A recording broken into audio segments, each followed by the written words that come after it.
All right. That's going to be the start of the episode. I hope you know that. Wow. Yeah, it will be. It will be. Welcome. Wow. Wow. Wow. Oh, Wilson. Wow. Wow. Wow. Wow. Wow. Wow. Wow. Really wow. Like, wow. Wow. Wow. There you go. Wow. Give us a wow check. Wow. Wow. Sounds like Shy Guy. Wow. Wow. 3, 2. Okay, I guess I'm not. Nintopic Podcast, all things Nintendo. We're talking games like Super Mario. Yeah! Welcome to the Nintopic Podcast. We are back for season 2, episode 3. Right. We didn't sync that up well. All right. Anyway, we're here, we're back, and we're ready to talk Nintendo because there's a lot going on and not going on at the same time. You'll know when it comes to Nintendo, right? So we're gonna start off with introducing the cast, and in this episode, just like I think I talked to Paul before, because I want Paul to introduce himself even more because he wasn't present in the first episode. So I want you guys to get to know more about Paul and what he does, how long he's been in the field, because he's been in the field for quite a while. He knows a lot of people. He's been places. So I'm gonna go ahead and start with Paul. Paul, how are you doing? Let the people know what you've been doing and who are you? What's going on with you, man? What's the deal with an appeal? All right, ready for the next 2 hours? This is the podcast. I'll condense it. No, I've been good. The last week is nice. I've been off of work because my university, I teach at CSUN. Thursday was the last day of final exams, so I'm done. Went to graduation and stuff like that. Saw my students. It was pretty awesome. So I've been just chilling at home, playing Zelda, doing yard chores here and there, but like mostly Zelda. Grass is starting to grow. Gotta take care of that, take out my Master Sword, finish that. Which I have one, which I do, but maybe that's a video. That's a video. Nice. With a Master Sword. Right. Okay, see, now I'm derailing, but that was on topic-ish. That was still a Nintendo topic. Yeah. But as far as like who I am, well, my name is Paul. I got my start in the video game industry pretty early, like early days of internet. I was already on message boards and forums and that kind of thing. I knew I wanted to be a part of that world. I was reading EGM and Nintendo Power Game Pros, so I was writing in and sometimes getting my letters published early on. So kind of developing a relationship with the editors behind the scenes, writing on early IGN and videogames.com and that kind of thing. And the first job I got was at an electronics boutique, EB Games. Wow, I remember that. So, but actually, to rewind a little bit, kind of the first start was like little things here and there on the internet, but the first big start was going to E3 for the first time, which actually predated EB Games, and that was in 2000. I was supposed to go in 1999, believe it or not, but 2000 was the first time going, and like I was in the Boy Scouts, and going to becoming an Eagle Scout, one of the opportunities that I had was go to E3 and report on behalf of Konami from a youth's perspective. What? So I got to go to E3 for the first time in 2000 under the Konami name tag. It's awesome. And That's so that cool. would have been my way in 99, but something happened, unrelated kind of. So 2000, I was 16 years old at my first E3, 2 years underage technically, and I was a Konami rep, and I got to go and have fun, and what a different industry it was kind of back then with booths and how they were set up. But that was my exposure, and playing Conker's Bad Fur Day and Perfect Dark, and that was the time, and PlayStation 2 launching. So Dreamcast was still there, Sega, pretty different. But in 2001, I went for, EB Games, and that's kind of like where the big shift happened. And I don't want to get too far into it because some people might not care, but I guess this is what happened on episode 1, the introduction. So I'll take a little time. By chance, being friendly, smiling, being easygoing, it kind of worked out for me. I was about to play Luigi's Mansion for Nintendo GameCube at Nintendo's booth, and it was really cool. I was still 17, still new to all of the lights and the glitz and glamour of E3, and 2 journalists walked up, and Nintendo said, "Oh, sorry, we have to let them take your spot in line." Looked at my name tag, Paul, because they're doing media outlet stuff for a game of the show. And I looked who it was, and it was Dan Shu and Mark McDonald, 2 guys from Electronic Gaming Monthly. I was already a fan of theirs for years, reading their stuff.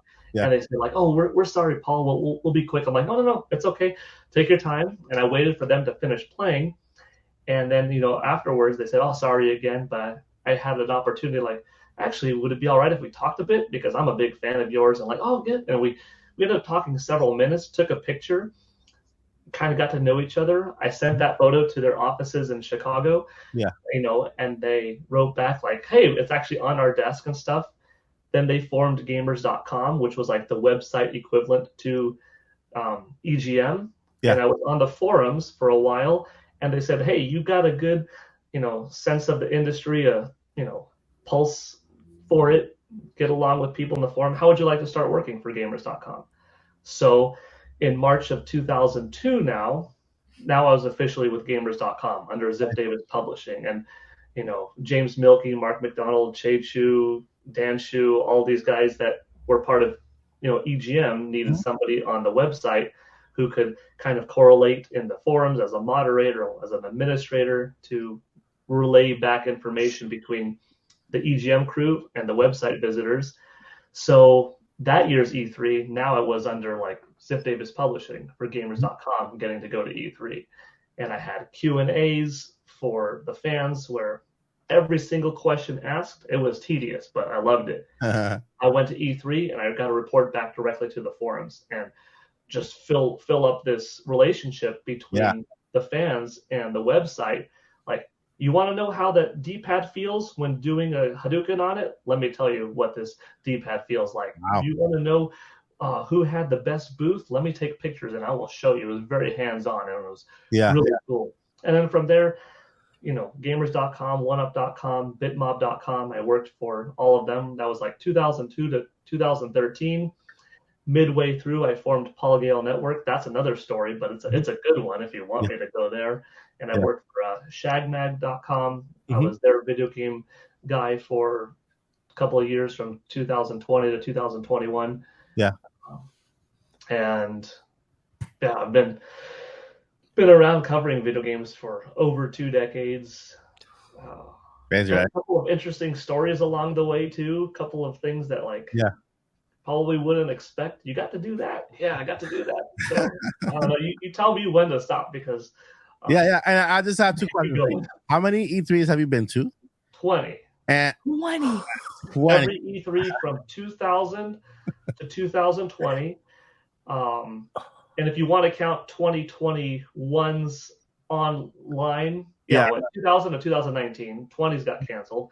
And if you want to count E3's, 2021 digital part, I was a part of that. So, I was a part of 21, but I've attended 20.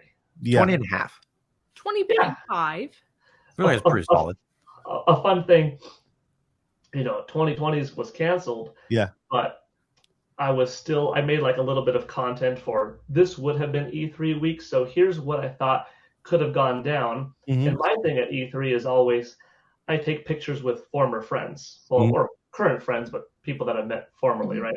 Yeah. And, Charles Martinet has become a good, in real life, personal friend of the last, 2 decades. Mr. Mario. I met him at E3, yes, the voice actor of Mario. So I said, E3 isn't the same without a picture. So I took a picture and I texted him and he took a picture, texted back. So we made like a FaceTime photo of the 2 of us to commemorate what would have been E3 2020. So I still kept up the tradition of, even though it didn't exist, here's a photo that I would have taken with you anyways. So that's cool. That's sweet. So I still count E3 2020 as being something. Even though it was nothing for me. It was fantastic.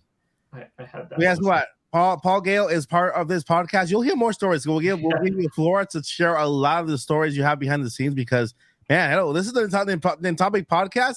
And if somebody's been in the world of Nintendo, it's Paul. You know what I mean? So Paul, thank you so much for being with us. Thank you. Honored to have you as part of the podcast. I was so happy when you said yes. I'm in. I was excited because you are such an amazing jewel to this podcast. We appreciate having you here. Yeah, I mean, and we're looking forward to the stories you're going to tell.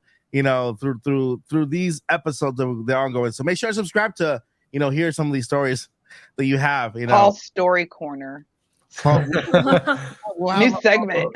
Yeah, story time with Paul. Of course. We got DJ in the house. Hey everybody. Yeah,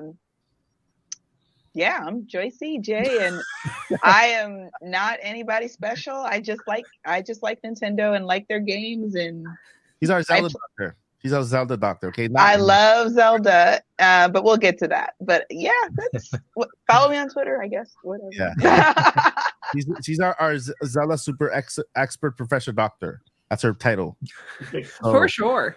Yeah, let me get my degree out. Totally went to school for DJ, Joycey. Yeah. And I also play great music. And guys, this is a rare opportunity. We got one square shared by two of our greatest little podcasters here, our Pokemon experts, right? Wait, that's not it. I liked it though. We were jamming. We were ready. I liked it. I used it. There we go. There it is. Lindz and Vandy, you guys take the floor. Whichever you want to share. Hi, I'm Lindz. That's Vandy. We met through doing Pokemon content. We both are Pokemon content creators. That's kind of our entire wheelhouse for the most part. I'm not going to speak on behalf of you, but I'm also really into Animal Crossing. I also have a little bit of the Genshin world background, I guess, if you want to call it that. Mm-hmm. But yeah, we're just I'm here for the positive vibes. I enjoy cozy, just make your inner child come alive games. Mm-hmm. But yeah, I met this goober because of it. And we will have cool stories from MomoCon. Yeah. Next weekend. So that's the whole reason we're together right now. Mm-hmm. Yeah. Yeah, that's right. You guys had a convention. Tomorrow. Tomorrow you have a convention. That's yeah. So you gotta talk about that next podcast. Indeed. Yeah. But what's happening? And we got Vandy. Vandy, what you got to say, bro? Hello, I am Vandy, the aforementioned goober. Like Lynn said, I also do Pokemon content. I'm very big on how can I play Pokemon in a different way than I've ever done before, because that kind of keeps the games fresh and interesting. Yeah. Mm-hmm. Which is really awesome. I've been playing Pokemon pretty much my entire life, besides a stretch of I can't play these games because I need to be cool, and then I'm that's stupid, I'm gonna play them. Yeah. I have a couple other games as well, kind of in my wheelhouse, like Zelda. I have been bonding with these guys over Totka, and Animal Crossing as well. Borderlands sometimes, which isn't really on the Nintendo, but one of my favorite franchises. But yeah, I do Pokemon, and I am very mediocre at it.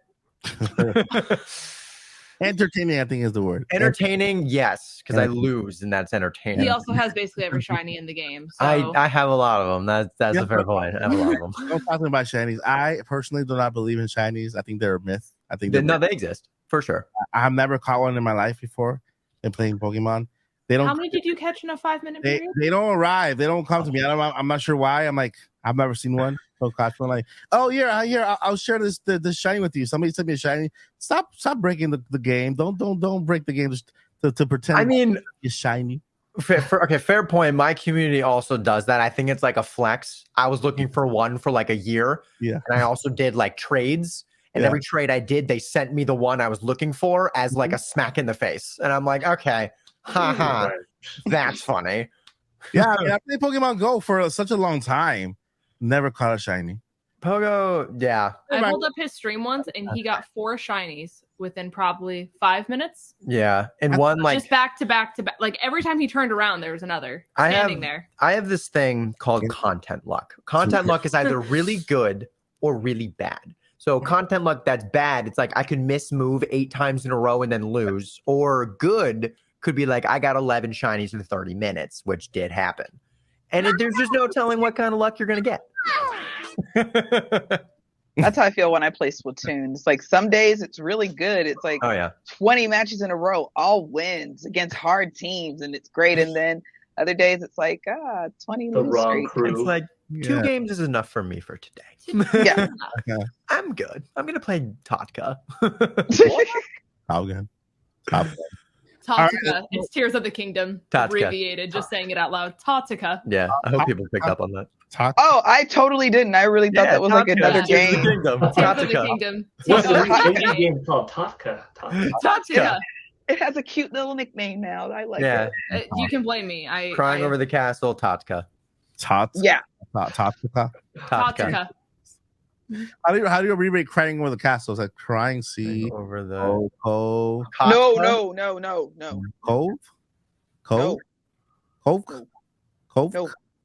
No. Let's move on. Is it bad? All right, so crying over the castle. Totsuka. Paul just got it. That's a good segue. That's a good segue to what have we been playing in the past week, right? We have, several games that are out there that are making the headlines. One is ruling the headlines. Other ones are making the headlines. What have we been playing? Let's start with the duet, Lindz and Vandy. Am I going first? Go for it. Yeah. So I've been doing a hardcore version of Ultra Sun, Ultra Moon on the channel, where I just make it basically hard as snot, and I think we're on run 8, and I've only made it past the first totem once. Yeah. We like to make it far more challenging and difficult than it needs to be. Otherwise, it's like same old, same old. I've been doing a lot of Star Rail. I think I've almost completed this. Like, they're releasing the game in sections, essentially, so you'll get an update like every 30 days, and they keep expanding the world, essentially. So I've almost gotten to the point where the world stops, I think, for the most part, until we get another story update. Yeah. Otherwise, Pokemon Unite, we have more competitions and stuff this weekend, so nice. Been playing that in... not that I'm competing, but, like, you feel out the new meta, but, yeah, that's about all I got. Yeah, are you interested in competing for the Nintendo Live event thingy? Because I know they're competing to pick the top 4 players to compete in Nintendo Live in Seattle, Washington. I mean, that's cool, but I would not even come close. We're not bad, but there are just some people who are unreal. They're just Pokemon. That's it. We've played some of the top people, unfortunately, because the matchmaking is that bad to where we'll be like in the highest rank, mind you, but they're like, hey, you want to face the #1 team in the world right now? And we're like, no, we don't. And they're from North America, and we respectfully were stepped on to keep it PG. So we were wrecked. It was great. It built character. I learned that I can be at that level of sadness in the game and not cry. That was cool. And that was my victory. Yeah. It was humbling. It was a humbling experience. Yeah. It was a lot of excitement of seeing their names followed by like, well, we have to play against them for 10 minutes. Yeah. The first 30 seconds were fun when we didn't see them and we just had a little bit of fun. And then it was just like, okay, this is not fair. Why are we here? What have you been playing? I started a new thing on the channel. I call it Pokemon, but nothing makes sense. To where pretty much everything you know about Pokemon has been like mixed around and changed and stuff. Which again, it's like it kind of keeps Pokemon fresh for me. It's not just the same game that I've played and beaten over and over and over again. So that's really fun. And I've also obviously been playing Tears of the Kingdom, and my journey of Star Rail has been put on hold, and she hates it. But apparently, I stopped at like a really important part. But Tears of the Kingdom, man, I can't put it down. I can't. It's very fun, and then a little bit of Pokemon Unite here and there, kind of depending on the day and stuff like that. But it's in a pretty rough state right now. Yeah. That's awesome. Let's move on to Joycey J. What have you been playing? I've been playing Tears of the Kingdom, Totka. I'm pretty sure I've been playing it in my sleep. I'm pretty sure I've been dreaming about it. And something about I'll wake up and I'll be like, no, the shrine was over there. Oh, I gotta go to work. You know, So I'm just gonna take a couple moments because I had such a bad migraine the other week that I was not cohesive or probably even barely coherent. So I don't know how I got to 125 hours. What? I don't know if that's an accomplishment or if I'm being neglectful of people in my life. I'm not sure. Combination. Yeah, combination. But I am enjoying it so much. It's my favorite Zelda game of all time. Still, after all these years, is still A Link to the Past. Okay. Probably because it was the first game I beat all by myself and everything. Yeah. And yeah, of course. No, it's not. It's not even nostalgia. I mean, I can pick it up right now, and I'll probably forget about Tears of the Kingdom at least for 6 hours. That's about how long it takes to beat it. When you know where everything is. Fair. Okay. But it's a link. But Totka, as you guys call it now, is fighting for the number. Totka, it's fighting for the number one spot in my heart because it gives me a lot of A Link to the Past vibes. Story wise, and I'll leave it at that because we're kind of still, I feel, in spoilery territory.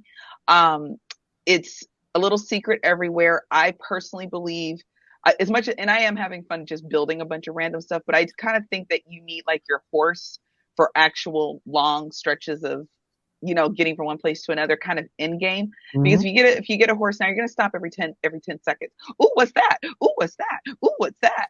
So there's plenty to do.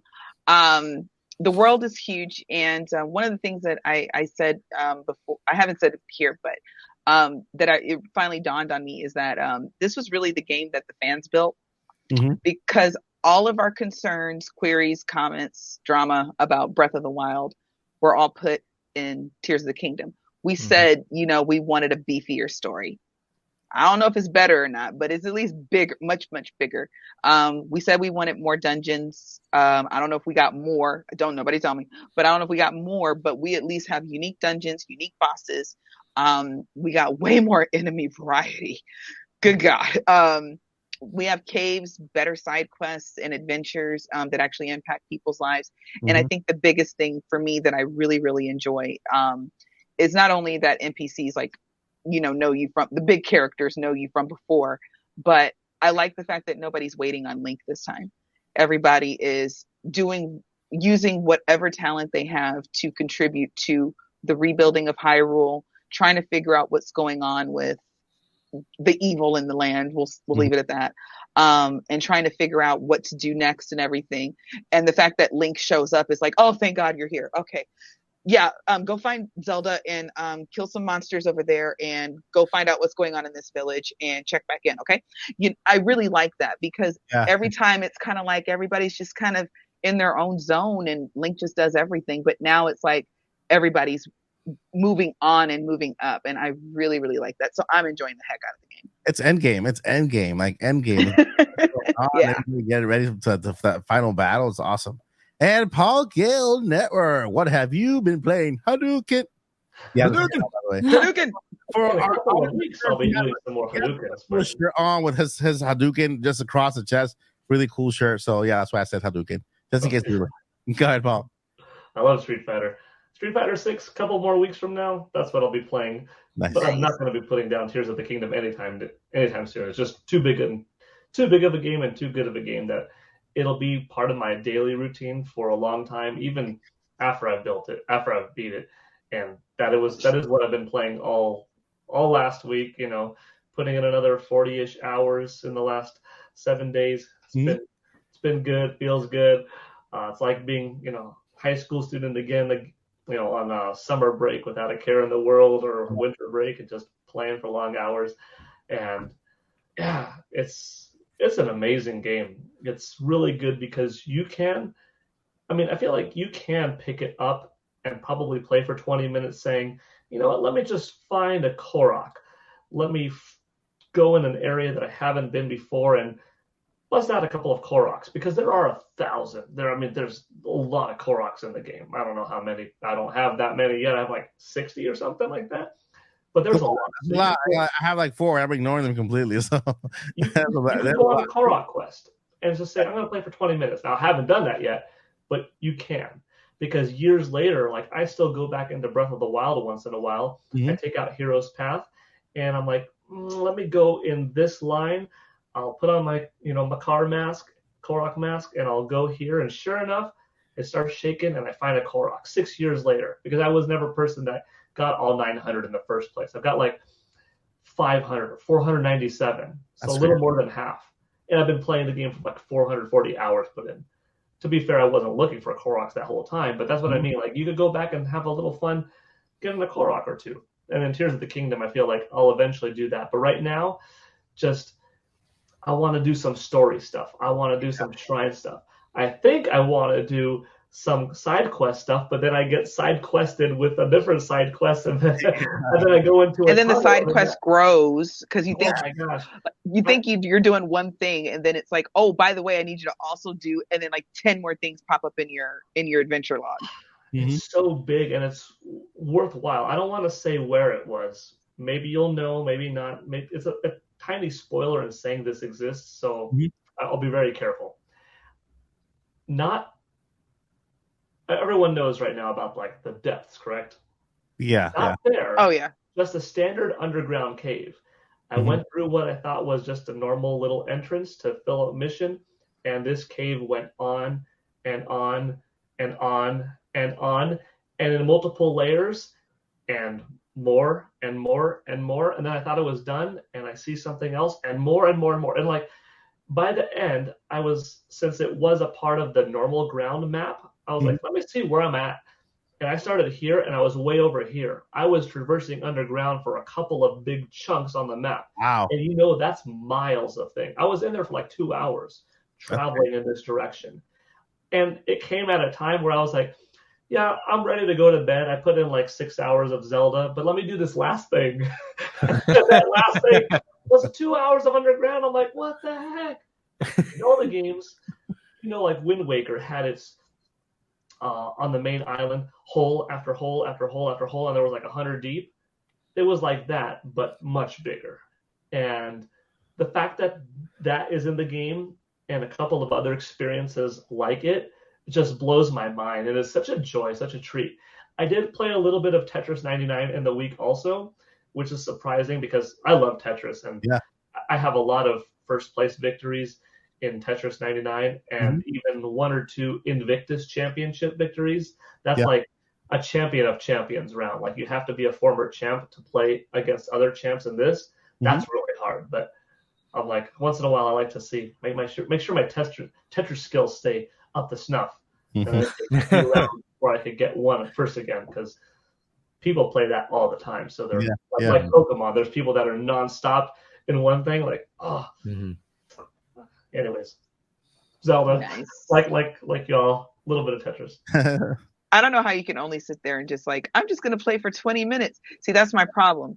I'm going to try to play like an hour or so before I go to bed tonight. I don't know if that's a good idea, because next thing I know, it's 3 a.m. I got to be up at 7. Why is it always 3 a.m.? I'm like, that's true. That's true. I'm like, you're playing 3 a.m. Like, it's always 3 a.m. I'm like, what? And you don't know it either. You swear it's like, I thought it was only like 11 o'clock. Like, no, it's 3 a.m. That's crazy. That's insane. So good. What have you been playing? FollowMike Odyssey. Tears of the Farming. Nice. Tears of the Farming. I really enjoyed your thumbnail you made for that, by the way. Oh yeah, I was trying to be. Farming Simulator is lit. I was trying to leave my comfort zone when it comes to thumbnail. Just start playing with them. Just throw that out there. But Tears of the Kingdom. I can agree with everybody. Everybody said of the game. Very cool. I went back for just a bit to Pokemon Scarlet. Actually, I have it right here. I'm so sorry. I'm just kidding. Like a little cartridge right here. You can't even see it. But I haven't. But to be honest, I haven't been experiencing. I played Violet, and I'm done with that one. So I started Scarlet, and I haven't even encountered any issues with Scarlet. Pretty good so far. I'm enjoying it. But the only reason why I'm doing this is because I lost my Switch, and when I went to Boston for PAX this year, and that's where my Pokemon Scarlet. This is Violet. Oh, this is Violet. Scarlet. Yeah. Yeah, Scarlet. Is it Scarlet? Is Scarlet. Yeah. What color? Scarlet and Violet. Anyway, that's where I had my full Pokemon save, and this is the thing that doesn't have cloud save. So, you know, I lost my save point there, so I lost everything I did there. So that's why I started playing this. I am playing Tears of the Kingdom, putting all these hours there, but I just put this in there for a little bit and then start playing like half an hour just to get it started and to since I'm already towards the end of Tears of the Kingdom, I want to go ahead and come to this and then play this a little bit more. And then play Violet for audio listeners. And then go back to Tears of the Kingdom and just do all the little side quests, and have a lot of fun. But yeah, Tears of the Kingdom is such a massive game and it keeps getting bigger. You think that it's I don't know how they did it, but they've actually created such an incredible game. It's just a masterpiece with when it comes to okay, so I would love to be in that room. I would have loved to have been in that room when they were planning the game, because I'm pretty sure they took forever to plan it. And let's add this. Oh, and let's have it end here. Nope. Let's have it end over here. So just like Paul was saying, finding caves underground that just almost never end, and then it leads to other things, little storylines that lead to others, and then expand, and then you spend hours on just one little side quest, just one out of many side quests. Not to mention the Koroks. If there were 900 in Breath of the Wild, I'm pretty sure they're like what, double that, 1800 here. And just I've heard the number. And I'm not telling the number too. Todka. See, but yeah, I've been playing Tears of the Kingdom like everybody else, loving Tears it. of the Kingdom is what happens when you let them cook. Mm-hmm. Yes. You let them cook. Yeah. Or as we found out, maybe done around March of last year, but like a full year of it was a polish going on to that. And that's why, some games might not need a year of that refinement, but there was so much to do. That means so much could go wrong. So let's make sure the game doesn't break when you've got 70 different items that you're throwing together to make a Transformers robot. Nope, it still works. And that's impressive. The builds have been amazing that I've been seeing online. It's so I've been having fun. For a specific quest, there's several ways to do it, but it was much easier to build a really, really, really big monster truck. So I built a monster truck, and I got all the, and I got the things I needed. Then of course I find like 5 Koroks along the way, and they needed to reach their friend. They need to find their friends. If you leave them alone, that's rough. Okay. I feel bad. Yes, of course. What's a Korok? Oh, okay. A Korok is a little animal. A little. Is it a poop? Is it a piece of poop? No. Let me explain. Story time, children. Story time. Okay. So back at the poop. It's not. It's not. Seriously, Mike. Seriously. So in Ocarina of Time, there were the Kokiri children. They're the children of the forest, and Breath of the Wild and Tears of the Kingdom take place so far down the timelines there, because there's 3 of them. They're now basically leaf people, I guess, and the seeds that they give you are the poop. I'll show her a picture. But that's where the actual Kokiri, or that's where the Koroks come from. The Kokiri, they're the spirit Kokiri children. Yeah. So they're leaf people, little tiny. They were actual children at one point in Ocarina of Time. Things. It's these little friends. Yeah, so you find them all over the map, and they always need help, or they need you to do something for them, or you lift up a rock. In exchange, they repay you with poop. Okay, but that is useful poop because it expands your inventory. How? This is true. That's so magical. They're just in stress and they need help, and you help them, and they repay you with little piles of poo. And let's talk, Paul. To fill up his maracas. And you take it to the parent. You take it to the grandparent, to the big giant.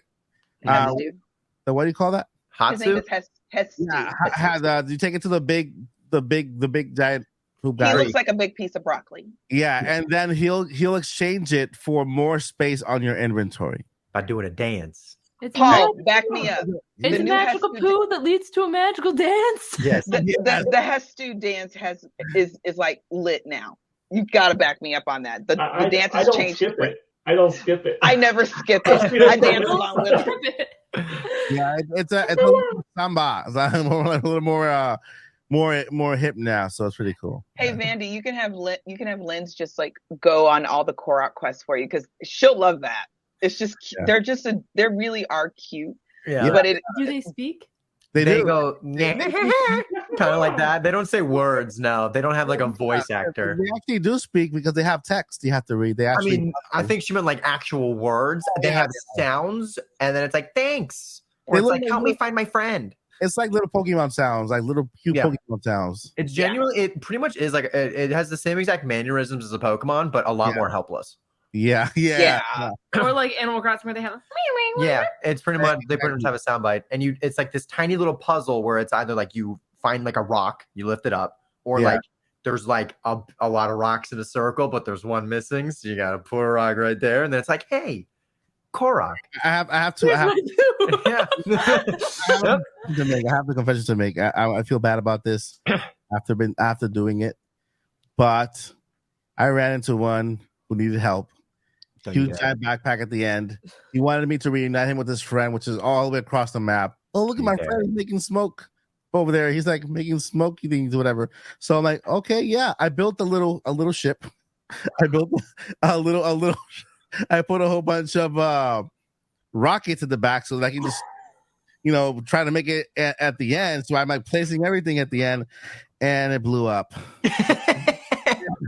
I don't know where it ended. You killed him? Yeah. People have been like sacrificing Korok. They respawn with the blood moon though, so it's okay. Wait, is it they do? Oh yeah, she doesn't know the blood moon. This is all new to her. Yeah, there's a blood moon. So we do a cult sacrifice and we bring the car. No, the blood moon is because I can't tell you because thing.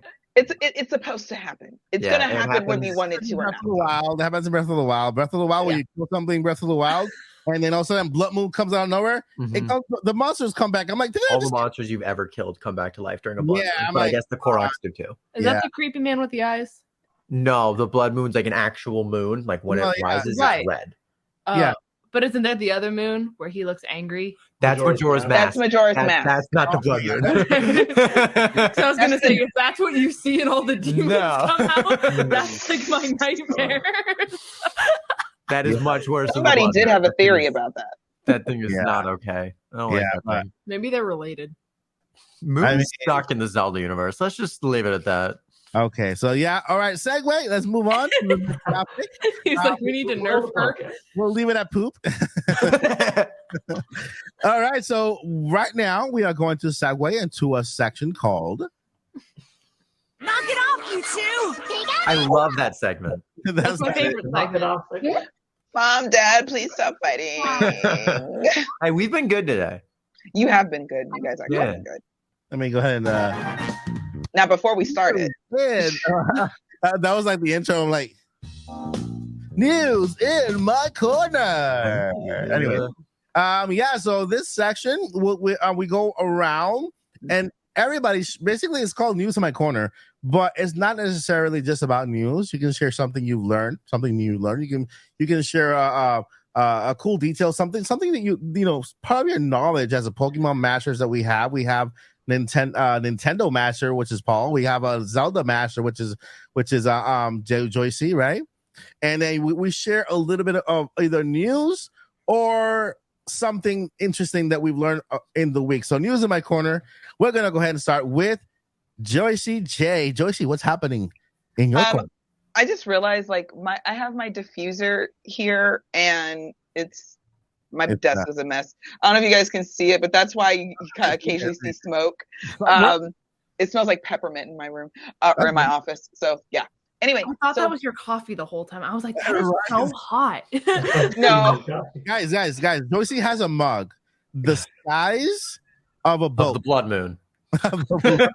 This is what the blood moon looks like, Lynn. It's red. Yeah, it's red. It's a huge giant mug. It's a soup bowl. She turned it into a mug. So imagine how big it is.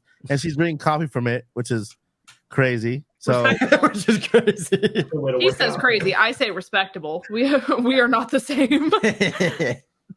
This is also, but then there's my big water mug, but I've had like 3 of those today, so I deserve coffee. I haven't had coffee today.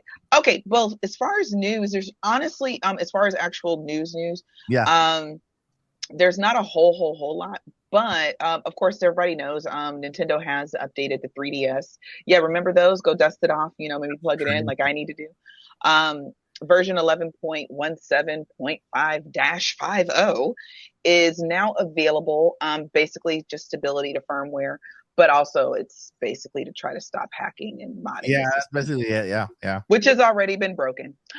So on a brighter note, Mario Rabbids is a game that I super love. I haven't talked about it, but I really love it. There's Mario Rabbids Kingdom, and now we're on Mario Rabbids Sparks of Hope.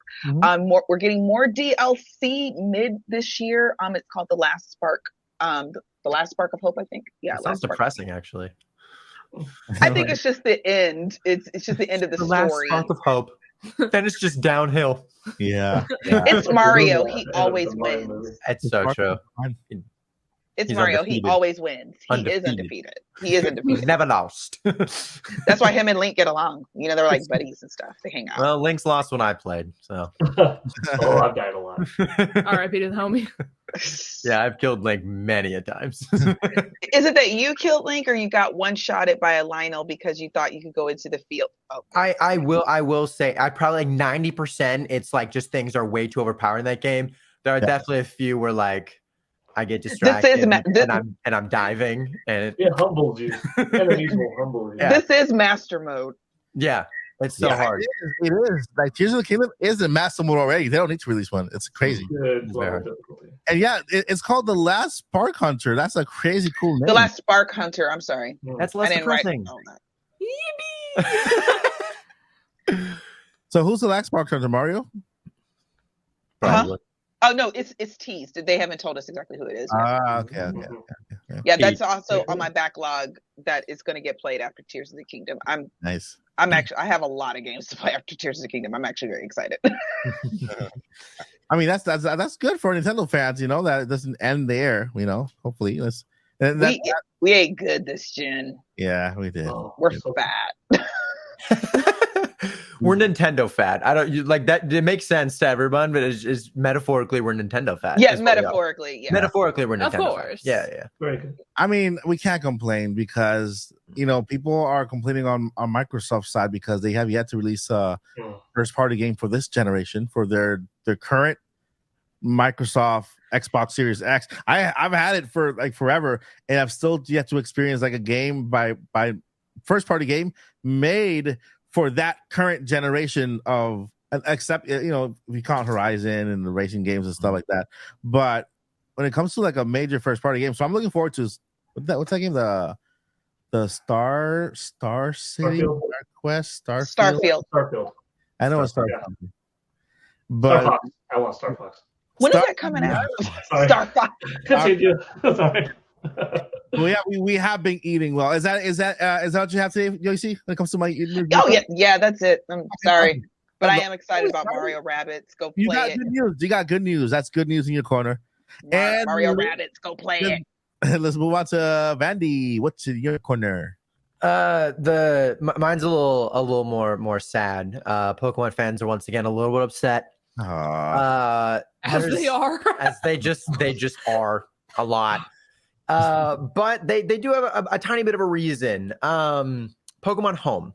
Yeah. So Pokemon Home, for those who don't know, it's like a software and application to where I would probably say a majority of the Pokemon games you've ever played, you can connect to Pokemon Home and transfer Pokemon from one game to another. Like a cloud. It's pretty much like your own cloud. You can organize the boxes. If you have shinies, like not Mike, you can put all of your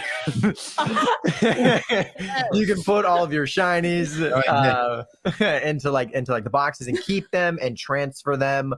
A lot of people are waiting for it to come to Scarlet and Violet so they can take all of their shinies from like Legends Arceus or Sword and Shield and put them into Scarlet and Violet, or like kind of work on their shiny living decks, which just means getting a shiny Pokemon if every Pokemon ever exists. they've been waiting for it for a while. Probably last year, they said early 2023. Obviously, it's a little past probably early 2023. They had announced it and they gave us a date, but then they just announced probably like 4 or 5 days ago that date was wrong, and then we should look forward to it coming soon. And no one knows what that means, and people are just speculating like never, because they already said early 2023. It's end of May, so they're like, when? So it's understandable that they're kind of upset because they did give us a date, and then they're like, just kidding. Within like 24 hours of giving us the date, mind you. Man. So it was a little bit of a rough patch for Pokemon fans, but it's a little bit of depressing news. But I mean, it's coming eventually. It's just I don't know their timetable. They haven't hit the deadline of early or anything like that. So it's understandable, but we're gonna get it eventually. Yeah. That's crazy. And then I'm pretty sure that there are Pokemon and Scarlet and Violet that are not anywhere else that the people want to back up to their Pokemon home, right? Exactly, because there've also been a few instances where people have lost their save data somehow. So they're like, okay, I have this whole beaten save. I have all these rare Pokemon. The game's been out for so long. I have so many, like, people have gotten every shiny in that game, and they're like, I need home because I need to keep it. So I mean, it's crazy. There's no cloud version. There's no cloud save for Pokemon Scarlet and Violet. So yeah, hopefully we get something soon for that. Sorry, Pokemon fans out there. Hopefully you get some relief pretty soon.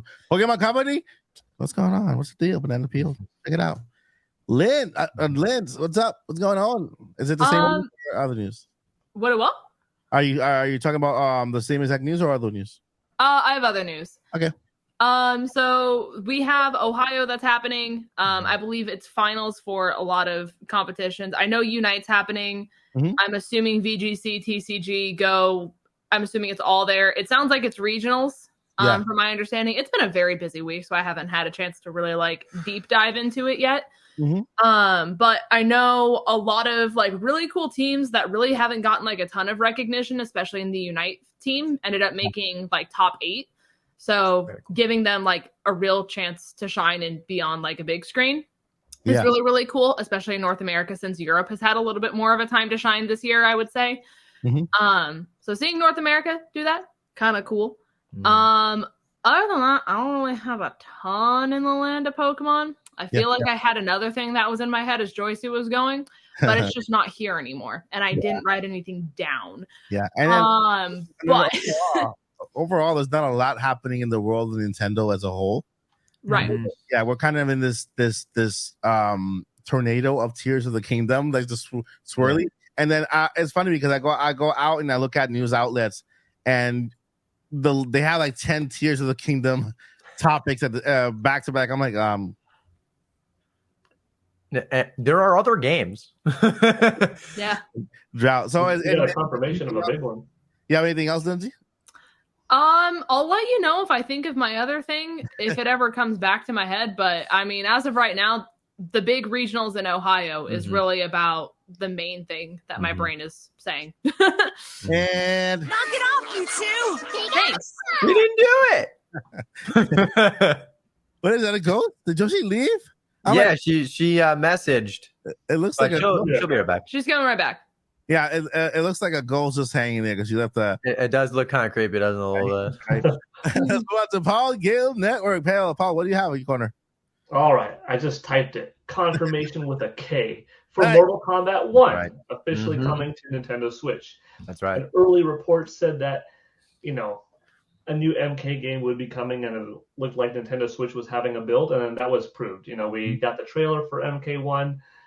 Just a game, no, not a gameplay trailer, just a story trailer, but the game has been confirmed. Okay, Summer Game Fest, Jeff Keighley is going to present it there. But the interesting thing with the story is, and I can see why, it's being made for Nintendo Switch, PlayStation 5, and Xbox Series X. This is one of the first times, if not the first time, that like a big reputable game is made for Nintendo Switch, PS5, and Xbox Series, and not PS4 and Xbox One. And some people thought, myself included, for how much longer will Nintendo Switch last, and it would help it last longer if developers still made games for Xbox One and PS4 because they're of a similar power level that you could just kind of scale it, and then developers aren't ready to jump shift completely onto PS5 and Xbox Series because they have that install base and they have to wait for chip manufacturing to come up with the new consoles. Mm-hmm. So as long as they still make it for these base Microsoft PlayStation machines, Nintendo Switch is going to benefit. But what happens when they stop making it for Xbox PS5? You cannot deny the 125 million Nintendo Switch install base. And also when it comes to Mortal Kombat 11 did quite well on Nintendo Switch. It was a good selling game. And they didn't port it down. They built it from the ground up. It was a different build, but it had all of the stuff, equal parity. It looked great. It ran great, good frame rate, good resolution. The crypt mode was kind of a little bit jankier in visuals, but everything else was spot on. So I think, NetherRealm, instead of compromising how good MK1 could look like on PS5 and Xbox Series by making a base version on Xbox One, PS4, and then toying with it, no, let's just say Nintendo Switch, it deserves its own version, built it from the ground up, make it the best, and make these two guys, girls, gals, those consoles, consoles don't have gender, but like those two units, make them the best that they can be. And, well, people say, well, why not port the Nintendo Switch version to PS4, Xbox One? They probably say that audience has kind of moved on. And it's not that easy to port. Like, look how long Monster Hunter Rise took to port. It was also a little bit different of a story because Capcom had exclusivity with Nintendo for that. But still, it's not just like, oh, port it. The systems have different architecture, different structure. But anyways, enough of Mortal Kombat. I'm very happy that it's coming to Nintendo Switch. I'll probably buy it twice, once to experience it because I'm a big fighting game fan. Even though I've got a Street Fighter shirt, I like Mortal Kombat too.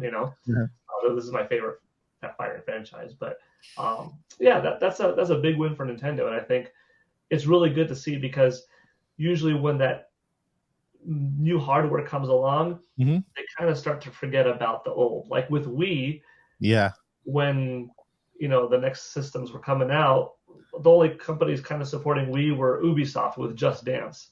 Yeah, that's true. You weren't still having like heavy hitters. Even during the generation of Wii, you weren't having, all of these third-party big hits that are coming out on Xbox 360 and PS3 on Wii. It skipped Final Fantasy 13 and Tomb Raider and Street Fighter 4 and Mortal Kombat 8.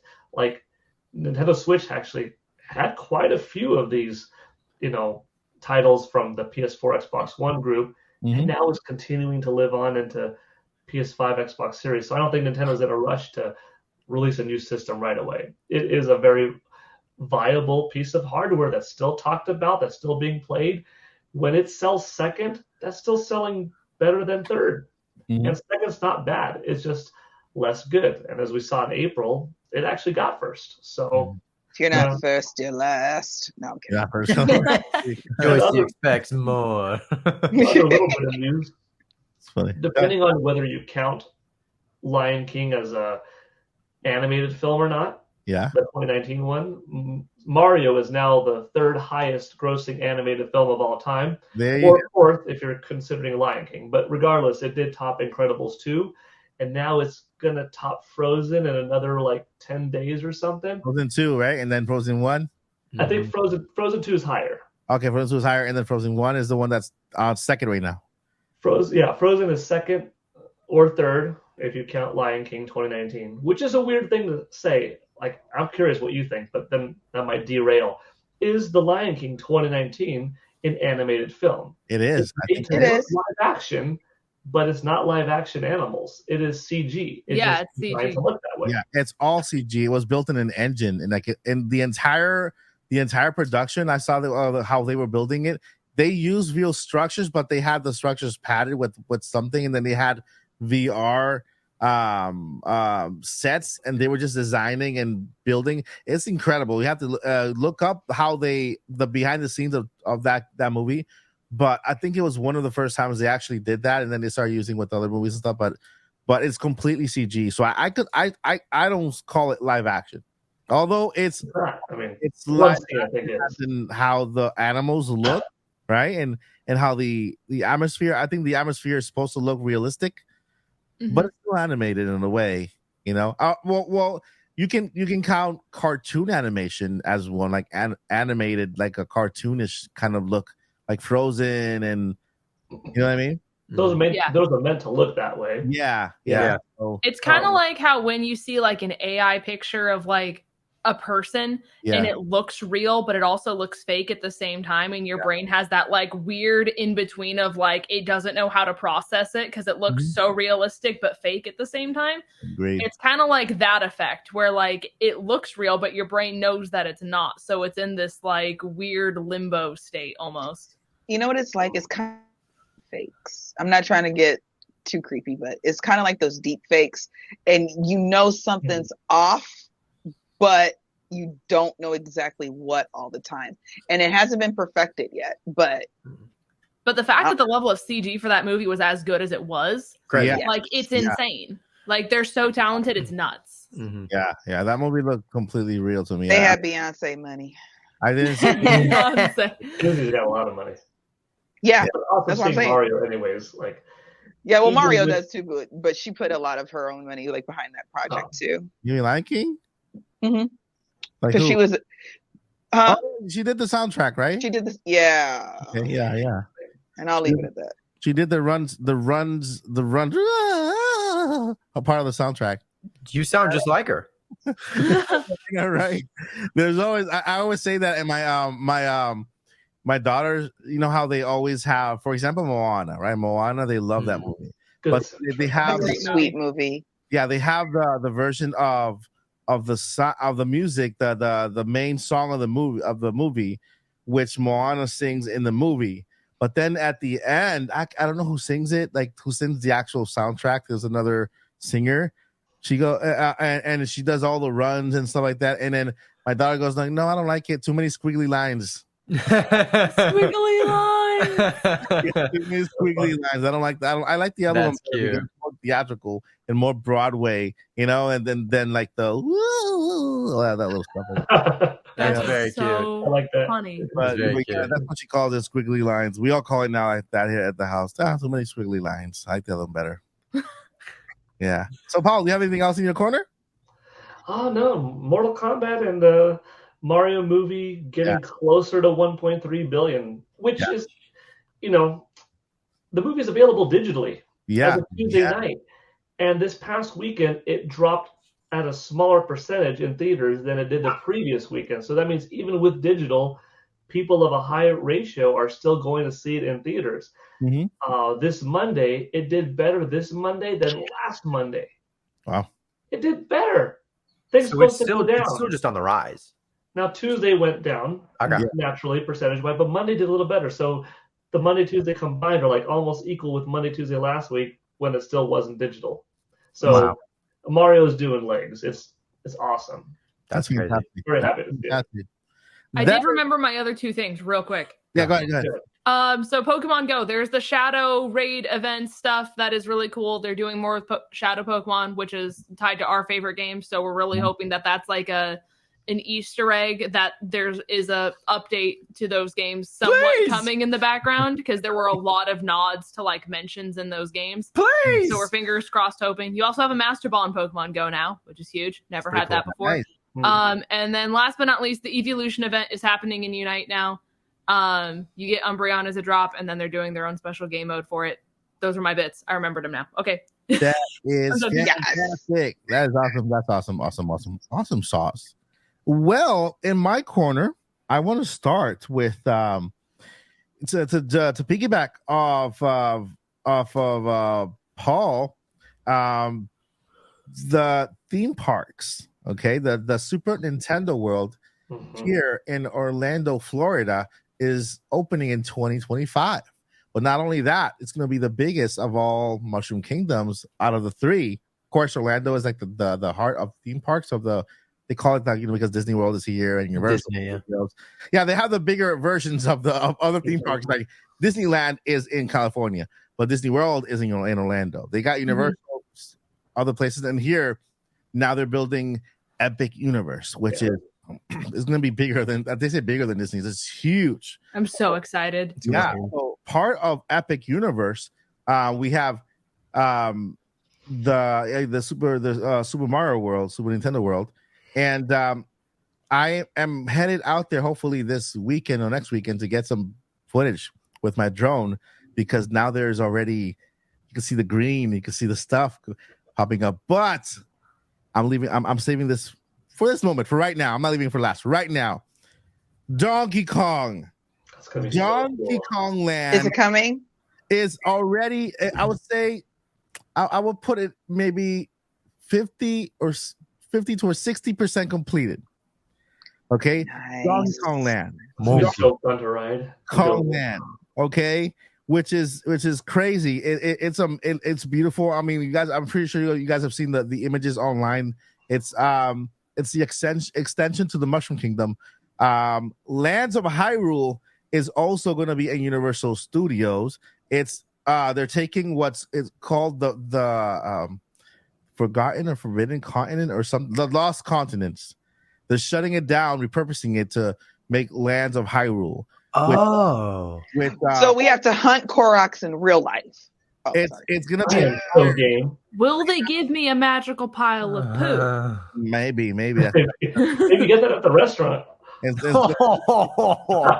It's shaped like it, but it tastes sublime. But it's actually just chocolate ice cream. Will Hetsu dance for us? These are questions that I have. That's crazy. So you know how in the movie, in the Mario movie, for those who've seen me, I'm gonna mention just one part of the movie. It's not really a spoiler because it has nothing to do with the story. It's just a particular area in the movie when they visit where Donkey Kong is, their land, right? Mm-hmm. First thing they do is just get on a little cart, right? And then it feels like a roller coaster, right? The roller coaster, it's part of it. Yes. Okay. Yes. It's part of it. That are any of you coaster people? Oh, I don't know. I'll be on that. So okay, good. Part of it. I'm telling you, if look at images of the Mushroom Kingdom in the movie and look at images of the Mushroom Kingdom in Super Nintendo World, you're gonna find that they look exactly the same. And look at and it was all planned. It's like Nintendo, Universal. They went into this little dark corner and started planning things behind their back.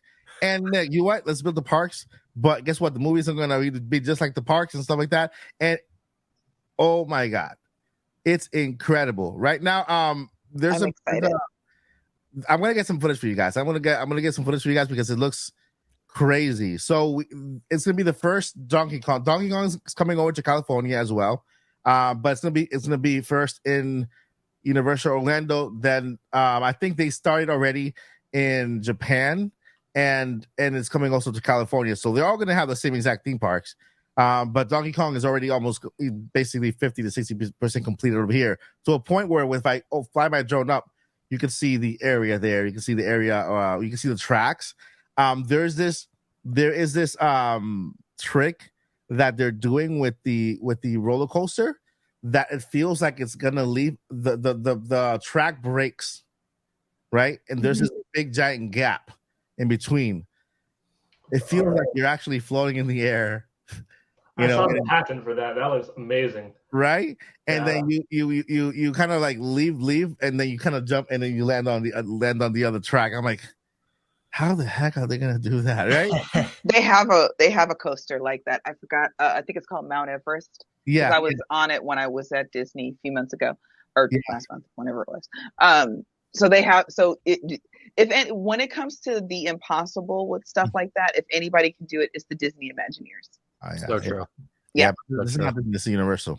So I will say, have you guys been on the Transformer ride at Universal? No. Okay, it's really, really cool. They basically like put you in a cart and you feel like you're actually driving, and it's like a whole bunch of it's almost like CGI around you, so you feel like you're in the movie set. Yeah. Imagine if they did that for Rainbow Road. I want this in my life. There is the Mario Kart ride. There better be Mario Kart ride. Right, but like if they did it so you actually feel like you're on Rainbow Road and you're slipping and sliding and you're in outer space and there's all this stuff happening. Paul's been on it, so he can tell you a little bit of how it feels to be in the Mario Kart ride. You Wait, you've The been Mario there? Kart ride is at Super Nintendo World. Yeah. And In Japan. no, in California. California. What? California. Yeah. Yeah. Did you go to Cali or did you go to Japan? Paul, I thought it was Cali. I didn't know the one in Cali was open. Yeah, California. Oh yeah. February. So it officially opened in February, but I went in January twice, Mhm. and then in February, and then in March or April too. I've been 5 times now, but twice officially. Paul just before. goes every weekend. You just Yes, you do. they fly him there. I went 4 times before my kids and wife got to go, so they're like, "Oh, finally we get to go with you to one of these things," because the rest was media and stuff like that.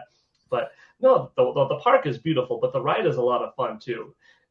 You know, it's not a thrill ride in terms of speed. Like the cart is going at maybe like 6 miles per hour or something like that. Yeah. But it's a thrill ride in terms of exhilarating visuals because it has an AR goggle lens in front of you. Yeah. So you're getting simulated visuals that aren't really there. Okay. And then you're getting real life textures and animatronics. And then you're also getting effects like wind blowing at you, real wind, real fog to simulate that it's, you know, in the clouds. Yeah. Puffy, you know, geometric, properly shaped clouds with light in it. And then AR wind that has streams of wind coming at you. So you're being multi-sensory immersed. You're smelling it, you're tasting it, you're feeling it, touching it, like you're really experiencing it. And then you do end in, spoiler alert, I mean, kind of, Rainbow Road. So they do have Rainbow Road at the end of this 5 or 6 minute Mario Kart ride. And you know, you're also playing. It's interactive. Like you're shooting shells at all these AR characters, and the goal is to who get the most coins. Team Mario wins, or you lose, Bowser. But like, it's fun, and it gets more fun each time you play it. I think you actually play a ride. It's weird to say. You don't ride the ride. You play the ride.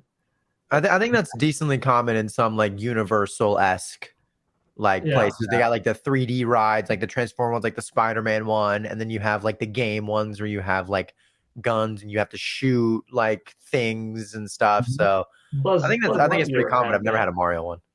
Have any of you guys done the I forgot which one it was because I think there's 2. It's the Harry Potter ride. Oh yes.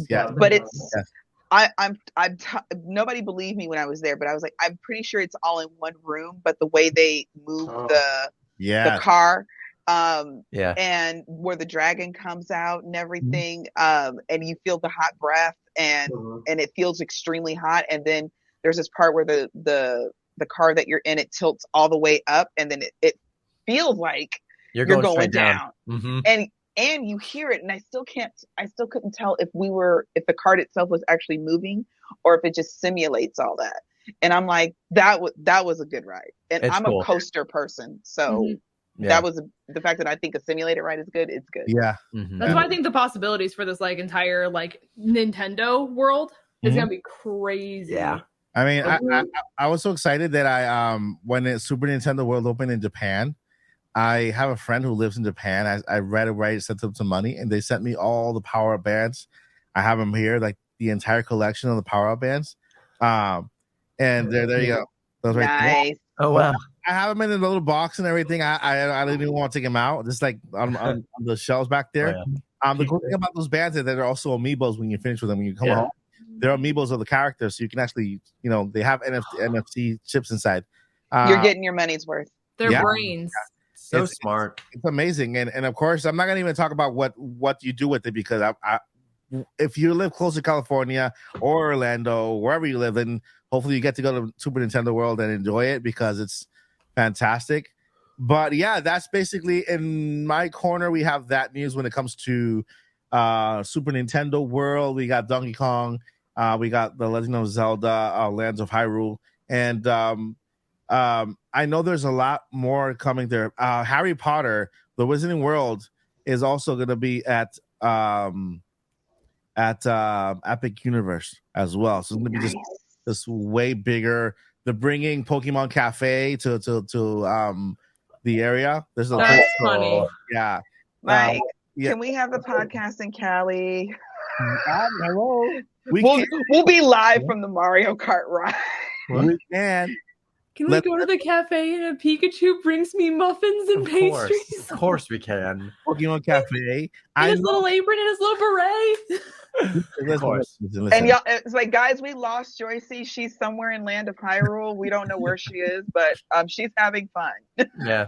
She's trying to pull a sword. She's trying to pull the sword. She's trying to pull it. Oh, She found the magical poo. Joycey, you don't have to save this Hyrule. It's all made up. No, I have to save the Hyrule.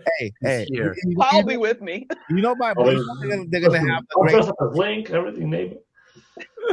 Say it again, Mike. But you know they're gonna have the Great Deku Tree. They said inspired by Breath of the Wild, where you have to pull the sword up, and people trying to pull that sword up and take a picture with it.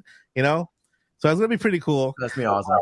Yeah, and of course I'm pretty sure. Guess what? Pokemon is gonna be next after they're done with Mario. They're done with Donkey Kong and Zelda. Pokemon has to be next because that franchise is just way too big for Nintendo to put. You know, when it comes to theme park wise, you know, I think that has to be the next thing they go to. I've heard nothing about it. There's no rumors out there yet about. I know Pokemon Cafe is coming to Epic Universe. But that's it. I know Sailor Moon. They have like a little Sailor Moon thing, a little Japanese little corner that has like a lot of little strips that from Japan. So I have a question. Yeah, go ahead. So is it going to be one big Nintendo park, and you got your Donkey Kong section, your Mario section, your Zelda section? Or are they all separate parks? Yeah, Mushroom Kingdom has his own entrance through the pipe, just like it is now. And then Donkey Kong has its own entrance also. Has its own entrance. But is it all like in the same vicinity? Like I can walk from each trek. It's the same area. The reason I was asking, because I'm saying you're right. I do believe Pokemon's coming, but I could see them doing like, okay, after you're done playing around in these worlds right here, you're going to get on the train or the trams that they have, and you're going to go all the way over the bridge and over the lake and over the river and through the woods, and you're going to get to Pokemon. Sure. Yeah, you're going to stop. You're going to stop at grandmother's house, and then you're going to be at Pokemon Land. Yeah, Pokemon Land. I think it's free money for them. Yeah. People would come from Japan just to go there. Everywhere. But I could see them opening that in Japan first, though. Just like they have a Splatoon section, they're going to test it out in Japan first. I remember Universal is an American company, so you know. I keep mixing them in Disney. I can't help it because when you go there, it's like, of course you're going to go to Universal Studios if you're going to Disney, and vice versa. Yeah, to the park. So I'm on board with hopefully that they actually focus on Pokemon. And they built that world.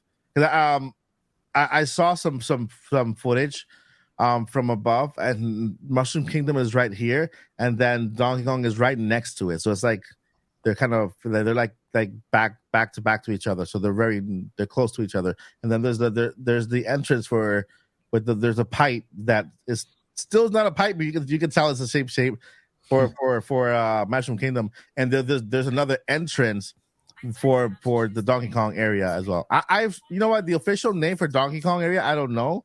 Do you know, Paul? Have you heard of the official name for it? No. Or they haven't named it yet. No. I'm guessing they can't do Jungle Kingdom again because we already had one of those. Yeah, but I was thinking about that because in the movie there is that roller coaster type of track that they go through in order to make it to wherever they're going, and that makes perfect sense because the track in the Donkey Kong area goes all around the park, all around the Donkey Kong park. You know, so it's pretty cool. And goes through water too. So you get. Are they going to be playing like 80s hits like when you're on the ride? I don't know, right? Technically, it's a small world after all. Oh God! Take on me for 3.5 minutes. Yeah, right? I love that. I love that song. I So love that song. I won't get us copyright. Yeah, so guess what, guys? That was news in our corner. I hope you guys enjoy that section. You know, we go over each little section to give you guys a little bit of everything happening in the world of Nintendo in all areas. You know, because sometimes we focus on one area and then we have listeners who would love to hear what's happening over here. And guys, we want to appease everybody, right? All of our listeners. Now we are going into our main topic for this podcast, our main discussion, and this has to do with 2023, right? And how sporadic Nintendo has been. You know, the fact of the matter is that last year at this same time, we've already had the calendar for this year. We knew Pokemon Scarlet and Violet was coming in November, right? November. You know, we had the calendar at this time last year because Nintendo filled it out in February, you know, and this year it just stopped. It stopped in July, and well, we're there now. We know Tears of the Kingdom has come. Success is still here. We're still in the little storm of Tears of the Kingdom with that little hurricane. And the next thing up is I was going to say Splatoon, not Splatoon. Pikmin 4. Yeah, Pikmin 4, which, by the way, I think it looks fantastic. I think it, compared to the previous games, looks incredible. The graphics look great. The first time I saw it, I'm like, yeah, that's next gen Nintendo Switch. You know, that's you know. So I want to put that question out there. Like, okay, what do you think Nintendo has planned? Okay, and you can go anywhere with this. You can say, okay, this is a port year. This is this year. Switch to just anywhere. That the floor is completely open to what you think Nintendo might have planned for 2023, and why. Why is it that this is the first time we're actually put in this position where right now, you know, the holiday season is one of the biggest moments for Nintendo to sell games and to sell consoles and no mainline Mario, you know, Nintendo's going to keep pushing Mario Odyssey, but how long can they keep pushing that little same bundle every year for Christmas with Mario Odyssey or Mario Kart 8, which by the way, it's everywhere. You know, everyone has those. Yeah. It's the same little bundle every year. They actually did reduce the box size, and it looks exactly like the Switch OLED now. The box size, it looks a lot cleaner. Yeah, it's the same size as the Switch OLED now, only with the little design there, like an update design. But they have they have that. I thought it was an OLED when I first saw it. I was like, oh, that's cool, and then it just was not. That. Yeah, it's the base model. So I want to go ahead and start with Mr. Professor Dr. Paul Gale. You know, Dr. Nintendo. Mr. Dr. Professor Paul. That's good, Dr. Nintendo. Yeah, that's a good job, Joy. See, that's really cool. I like that. I think that's really your name. I'll accept that title. You know. That's a superhero name for you. Yeah. So yeah, I want to start with Paul. Paul, what do you think is happening with Nintendo? What is Nintendo thinking, and what do you think their process is? You know, when it comes to their promotional that's been all over the place, and what they have planned for the rest of the year. What are your thoughts? I don't think that they're not going to have nothing at all, because not since maybe some weak late N64 years or weak late GameCube years does Nintendo not, support the system. And even in those eras, you still get something kind of towards the end. Like Majora's Mask came out in October of 2000 when N64 was already over 4 years old. Yeah. GameCube will still have a Mario Sluggers game later into the generation, or Wii will still have. Wii maybe went on a little bit too long, but Skyward Sword still towards the end. So I think Nintendo Switch is going to have something, but I think that they're not saying anything yet because they really want all focus to right now be associated with The Legend of Zelda Tears of the Kingdom. Yeah. And not to lead fans, astray and say, this is all we've got, folks. There's nothing else. You better buy it. But there are people that could get distracted, and there are people that have to, divvy out a budget. So if you say that we've got 6 more games coming out this year, you're like, wow, well, I'm a bigger fan of Donkey Kong or Mario or whatever than I am of Zelda. Zelda looks cool, but I'll wait on that. And I'm going to either have to wait financially for that November game, or I would rather play that than Zelda, so I'll wait for those regards. But if all anyone is talking about is Zelda, and all that on the horizon is Pikmin's far enough away that it's not a distractor. Maybe that's not your type of game. So it almost does more benefit to like Nintendo to sell more copies of Zelda than if you had everything else out. Like think about it like this, like if Mario movie came out when it did, April 5th, and 3 weeks later a Donkey Kong movie came out, do you think Mario would still hit 1.3 billion? Or do you think DK would take up some of the mind share of Mario, and then you're competing with yourself? So I don't doubt that Nintendo's got something. Like they're a very holiday-centric company. Mhm. When Nintendo sells 20 million units of Nintendo Switch in a year, about 10 million are made up in that one quarter. Yeah. About 50% of their whole year is made up. Like if Nintendo does 7.5 million for this upcoming fiscal year, Mhm. you know, like a good 7.5, 8, 7 are going to be sold just between October 1st and December 31st. Mhm. Because you have the family approach, the gift giving approach, the affordability factor, and usually some type of big piece of software that is, you know, family friendly around that time. So I think we will get some kind of Nintendo Direct presentation in summer. It could still be June, but perhaps July. Maybe it's a Nintendo Direct Mini. They're also probably, in my thought process, getting closer to Nintendo Switch 2 than anything else. Mhm. So they don't have probably as much to show off for Nintendo Switch, but I don't think it's nothing. Like Yeah. probably the next big Mario is going to be a Nintendo Switch 2 launch title. Mhm. That's a guess, or maybe it's Mario Kart, next Mario Kart, coupled with, you know, a cross-platform Metroid Prime 4 for a launch title. But I could see like a Donkey Kong being a pretty hit game, and Donkey Kong is a big enough game, a big enough name that you don't need to market it for a year. You could show off Donkey Kong in July, release it in November. People know about it for a whopping 4 months, and that's it. You know, and a few games are big enough that there's enough of a fandom behind it that you only need a 4-month little build-up or 2-month build-up. They're also sitting on, you know, Wind Waker HD and Twilight Princess HD. You don't want to release them too close to Tears of the Kingdom, but could you just throw one in December? Yeah, and you could. Could you throw one in like February or something? Sure. So my money would be on like Donkey Kong for the holidays. Part of it is wishful thinking because I really want a new Donkey Kong game. Sure.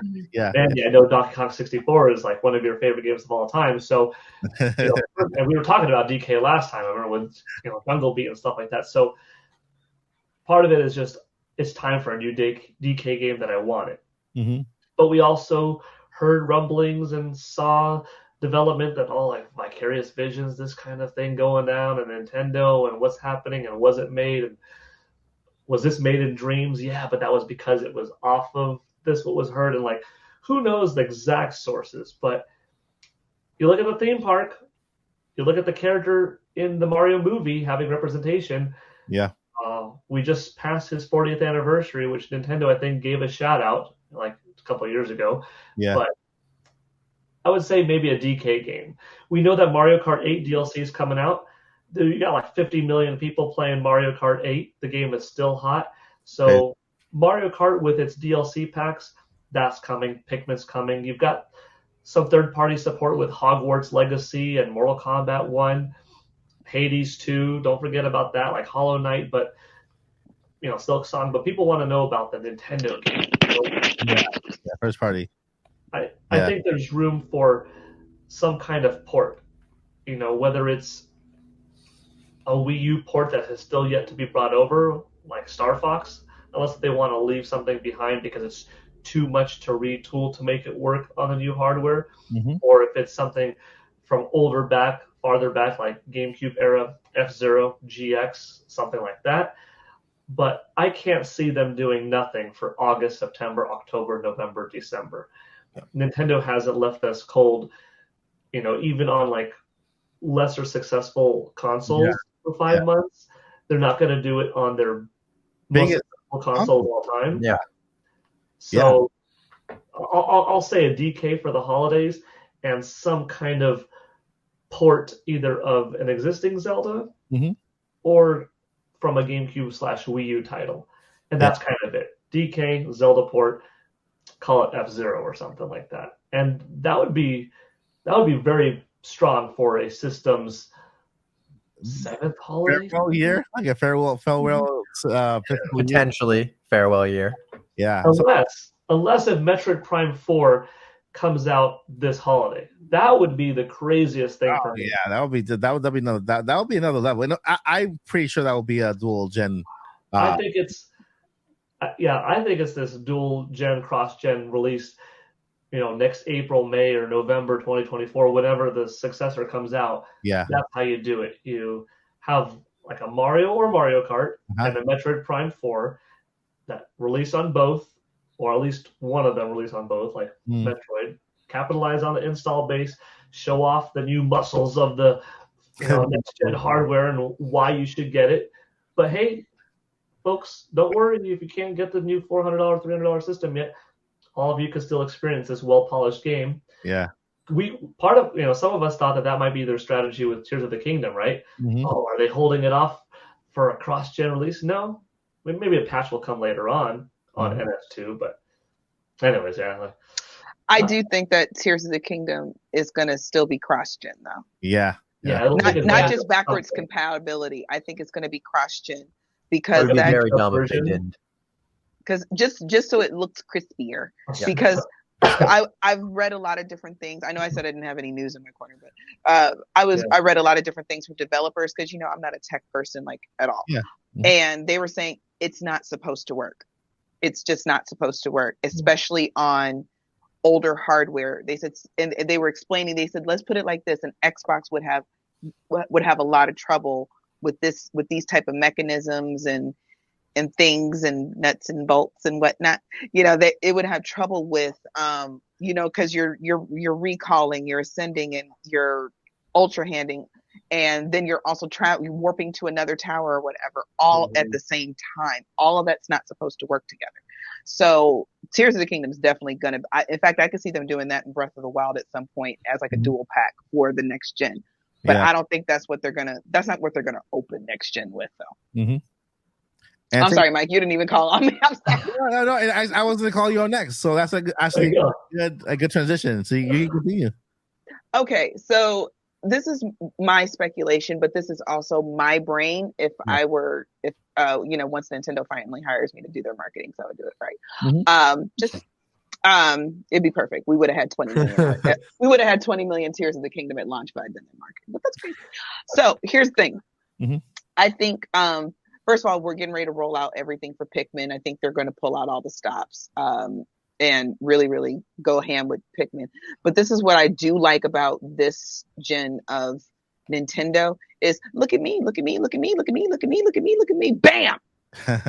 You know what I mean? So Tears of the Kingdom is look at me, look at me, look at me. Ooh, Pikmin, look at me, look at me.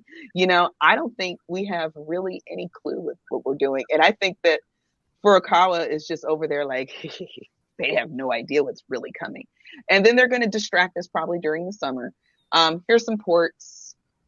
Hey, we're getting a lot of third-party stuff, Here's some updates.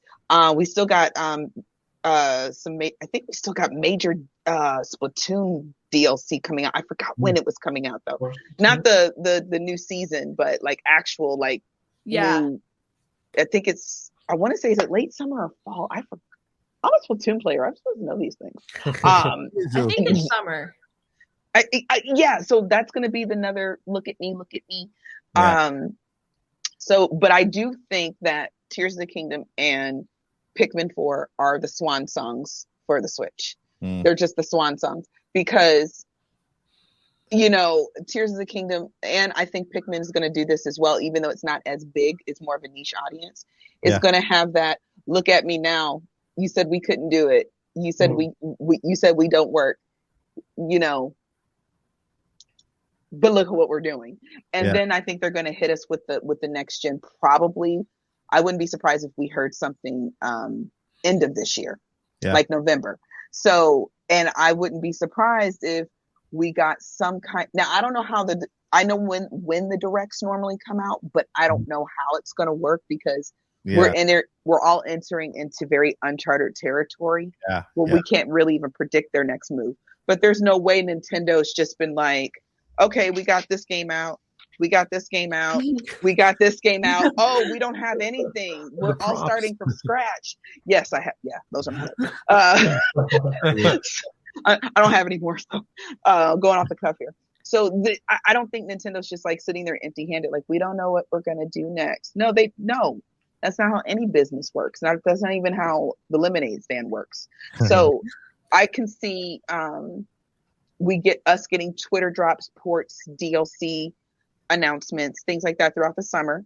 Because remember, we're also still playing Pikmin 4 and Tears of the Kingdom and third-party stuff and DLC all through the summer. That's the look at me, look at me over here. Okay. And then when fall rolls around, I can see a later fall direct, like late fall, like touching October. Oh, wait, that's not, well, I mean, as far as gaming seasons go, like maybe late October, because it's usually like around September. And then they're like, they kind of open up with finally the Metroid fan base can finally rejoice. I'm going to be rejoicing with them. And we finally get a look at, I'm not even saying a full trailer. Remember, they won us over with just a logo and the number 4. That was it. And so I can see them just giving us a little tiny bit. You see Samus, see whatever suit she's going to be wearing and everything. And the graphics and everything looks very, very smooth. Good 10-15 seconds of that. And then they drop and say, here's Switch N64 NX Pro 2, whatever the heck they're going to call it. And everything. More details to come. And then that's going to be the look at me until January, February. That's what I think. Nice. All right. Lindz or Vandy, take it away. Just go. Knock it off, you two! Yeah, that's a Mom good and call. Dad, stop fighting. I'll work on being more quiet. You're right. I'm sorry. I've been really loud this time. No, you're not. I haven't laughed at a joke yet, Lindz. You have to come up with a. You have to come up with. You're a, right. with a I joke. got like 30 more minutes max to cook.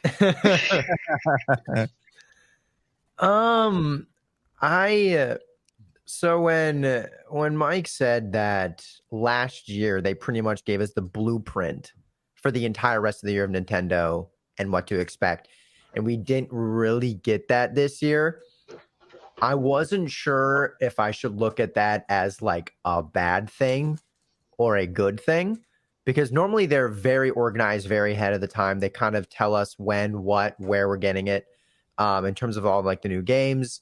And then this year it was, besides probably Totka, there wasn't really many release dates, and there wasn't really like a total blueprint map of everything we can look forward to. And I wasn't sure if that was like, oh, they're going to surprise us later, or if it's like, there's, enjoy Totka for a little while, because that's kind of what we're going to be getting for a bit. But I think that this is kind of like, this is the time for like kind of those, I'm going to call them like supporting character games, kind of like what Paul was saying with like a Donkey Kong. Because like we just got Pikmin. He hadn't had a new game in, like Olimar hadn't had a new game in forever. It's been a long time since Pikmin 3. Bayonetta had not had a new game in a while. She's getting one or got one recently. Metroid, besides the remaster, hadn't really gotten a game in a while. No, that was just remaster, I believe. Now we're getting another one. And Samus was kind of a supporting character. It's not a Mario. It wasn't a Zelda. It's not a Pokemon. So I don't know if they're kind of giving their still successful franchise, still successful games some love in between the Scarlet and Violet release, the Tears of the Kingdom release, and then the Scarlet and Violet DLC, because those are the big guns that we know of so far. Because a DLC of Scarlet and Violet is around holiday time, I believe, and it's 2 different ones, both on holiday time. And so I definitely can agree to Paul till we get like a Donkey Kong or a Luigi's Mansion or like a supporting character game, and then I could see the big gun, which I'm hoping is another Mario, to start off potentially a next-gen console, which is what I would think would be a good map. Because if they release, if they're hiding and they're going to release the Mario this upcoming holiday season, it'll be incredibly successful, no doubt. But then what in the world are they going to release to promote their next-gen console unless it's just not ready, unless they're just nowhere near it, which I don't see personally, because it's been what, like 7 years since the Switch. Yeah, and the OLED was good, but it's not, it's not like a jump. It was good, and I love the difference, but it wasn't a jump. So if they release Mario or another big title, which there's not a bigger title besides Pokemon and Zelda, but they've already done that, than Mario, and they wouldn't have anything else to promote their next gen console. So I don't believe we're going to get a Mario until next gen, but I think it's definitely the time for like their supporting characters, their not so remembered, I guess, franchises like a Luigi's Mansion, another Donkey Kong, Pikmin's finally got theirs, Bayonetta's got theirs, Prime's coming, and I like that. And so I'll be very, very surprised if we get another big game coming this holiday. I definitely think that they're just going to kind of hope, which this is going to be very successful. They're going to hope that a DLC plus a supporting cast game is going to kind of hold them over for the holiday until they can just hit us with a bunch for the new gen console. That's what I would think, especially considering they haven't given us a whole map. Like the whole map of the whole year, like they kind of normally do. Yeah. That makes sense. Lindz. Hello. So I think Nintendo was always very smart with how they do things. Like nothing is like not intentional. You know what I mean? Like Nintendo wouldn't just not give us something if it wasn't for a reason. And I do think a decent part of it, at least right now, is a lot of like what Joycey said of like, look at me with Tears of the Kingdom. And because of the amount of time and effort and everything that went into that game, it's fully smart for them to be like, here's anything and everything that we have worked on. Please enjoy it. We're not going to distract you. We're not going to do anything. Please give the people who worked on this like what they deserve. In my opinion, that makes sense.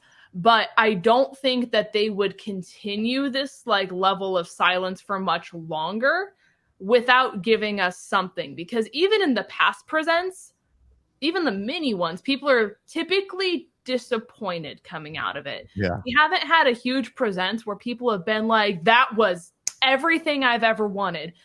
Like the last presents that we really got was just like, okay, here's cool game. Do you enjoy farming? Here's a game. Make friends and farm. And then like, it was just like 5 farming games in a row. And I think everyone kind of knows that that's not Nintendo's normal way that they go about it, which is why these presents, everyone has kind of been looking at each other with like a side eye and being like, we're good, right? So in my opinion, I think it would make a lot of sense that they dropped their bigger games earlier and now their teams are working on next gen games. And that's a lot of the reason as to why we're not getting a ton of Marios back to back. Because it wouldn't make sense for them to drop a big Mario game and then be like, hey, here's a new system. You know, I mean, obviously they can make it cross-compatible and everything like that. But if you can make it work, you're going to make it work kind of a thing. Yeah. So I don't know. I think that we're probably going to get something soon. Like I would fully expect a presents in June or July. Because that would give enough time for Splatoon to at least start. That gives Zelda the time to marinate that it needs. You have Pikmin that's coming out, but they kind of need, in my opinion, personally, I think they need something to support Pikmin because Pikmin hasn't had something in so long that I don't think it's enough to carry it over, genuinely. Because unless you grew up on Pikmin, I don't think a lot of people are like, yeah, Olimar, you know? Yeah. So I think we're getting new stuff soon, but I don't think the silence is from them not knowing what they're doing. I think it's exactly what Joycey said. If they give it time to cook and then they're like, oh, here's everything. This is why we've been silent. And then people are like, there it is. So, yeah. And I want to piggyback off of Lindz real quick. So, sorry, y'all are confusing me because Vandy's on the left and you're on the right and your names are... But mind you, I know who you are, but okay. See, but it's really backwards for us though, because like my name's on the left and I'm on the left. It flipped it. Yeah. Okay. So on our side, it's technically right, but it's mirrored for you guys. Yeah. So It's mirrored. Yeah, it's mirrored. But really, but I was going to say now, this is okay. This is the way I would do the end of this year, next gen, whatever. Here, as you know, you open up with here's your Mario, right? Here's your Mario. Here's your stunningly beautiful Mario. Because You're just going to enjoy Mario no matter what it is, whether it's 2D, 3D, whatever. But they're going to do, of course, the big 3D, crispy, pretty graphics, blah, blah, blah. But at the end, if they show that Metroid, see, Mario is what's going to sell the system. And Metroid, I think, is going to be enough of a Switch successor visual, impression. It's going to be impressive enough that we're all going to just be like, this rocks. Because, and this is no shade, because I did, no shade, and I'm going to bring this up. I did watch PlayStation's Presents today. I am not a PlayStation person. I do not own one. I have my own personal customer problems with Sony in general. So, but I was thoroughly entertained. Yeah. Then I go on the internet. Why do I do that? I don't know. I don't know. I was thoroughly entertained, and I was like, maybe I shouldn't be so mad at Sony anymore for the way they treated me as a customer. And people still weren't happy. And I said, so you guys are upset because Tears of the Kingdom wasn't a buggy, terrible mess like you wanted it to be. It's actually great. It's actually a contender for Game of the Year. And now you aren't happy now that you do have the crispy graphics and the great frame rates and everything. So as Nintendo fans, we see a good, beautiful looking Mario and Metroid. That's going to sell the next gen. For sure. You can't tell me any different, because people who've never picked up a Metroid game, and I thought Metroid Dread looked fabulous. I thought it looked great. Metro Prime Remastered looks great. Metro Prime 4, for as long as they're taking on it, the fact that they believed in it so much that they scrapped the first idea, told us we're going to work on it and we'll let you know when we're done. And it's taken this long. It's got to be something out of this, literally out of this world. Samus must be going to a few different universes or something. So yeah, I think the issue is they didn't ask Sony people if they enjoy farming. Could you imagine the level of immersion and stimulation that you would be able to have with the PS5 Farming Simulator 5? I'll tell you, the graphics, great graphics. You can befriend your neighbors, and I feel like that's really going unchecked right now. Realistic chickens. Okay, that's realistic everything. I'll tell you. Ooh. VR you can hear the tractor farming. noises. It's immersion. It's not being recognized. I feel like that's what was lacking. Anyways, continue. But that was my thing about it, is that I think it'll just be pretty enough that it's going to just. But Mario's what's going to carry it. Metroid is what's going to be the pretty, like Paul said. It's going to show off the muscle. Yeah. So I believe that's going to be Mario, but it's not going to be the Mario you guys think. I think it's. Don't say that. Don't say that to me.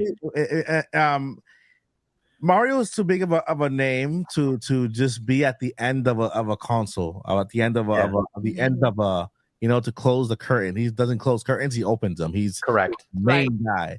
Yeah. So I think Nintendo, once they're ready to introduce the next gen console, if Nintendo doesn't announce something now, like within the next June, July.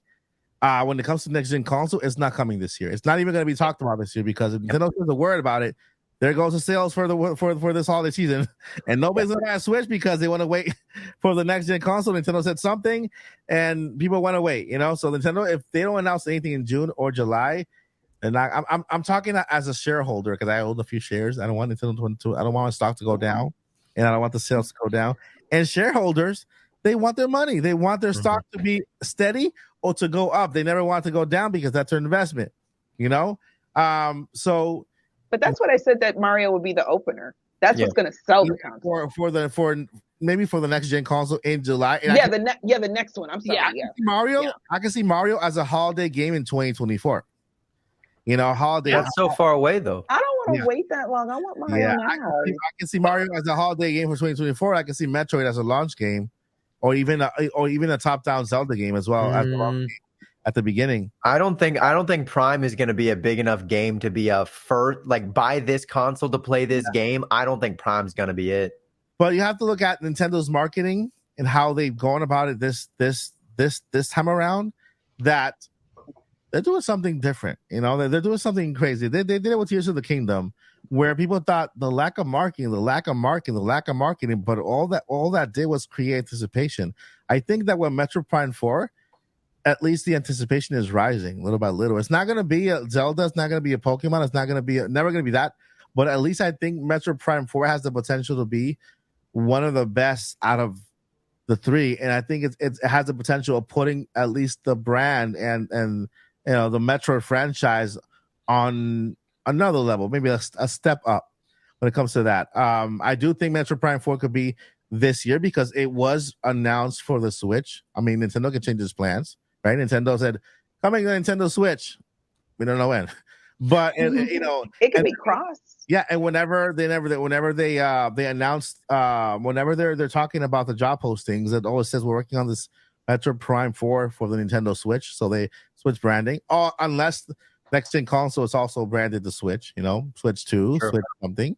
It'll continue the line of Switch systems, but Paul is a numbers guy. If that happens, that means that the Switch itself, when it comes to how many consoles it sells, when it comes to the family of systems, that's going to just go over the roof. Will they continue to number that and add those numbers on top of the current Switch, or will that be counted as a next gen console? Right? If they continue with the branding of the Switch and just call it Switch 2, Switch Up, Switch Plus, whatever they do, Switch Up. Yeah, let me go ahead and hear that question from Paul. That answer from Paul. I'm curious. What do you think? I think it will be a defining new set of numbers. Okay. If I don't think it's going to happen now, but let's say Nintendo Switch Plus comes out. Yeah. And it doesn't have any exclusive games for it, just a beefier graphics and runs games better. Maybe a couple of the third-party games like the Kingdom Hearts 3 and Resident Evil 2 that were cloud games on Nintendo Switch now have a native cartridge or eShop download on this Nintendo Switch Plus. So that's a differentiating factor. Otherwise, Nintendo just supports it for a couple of years.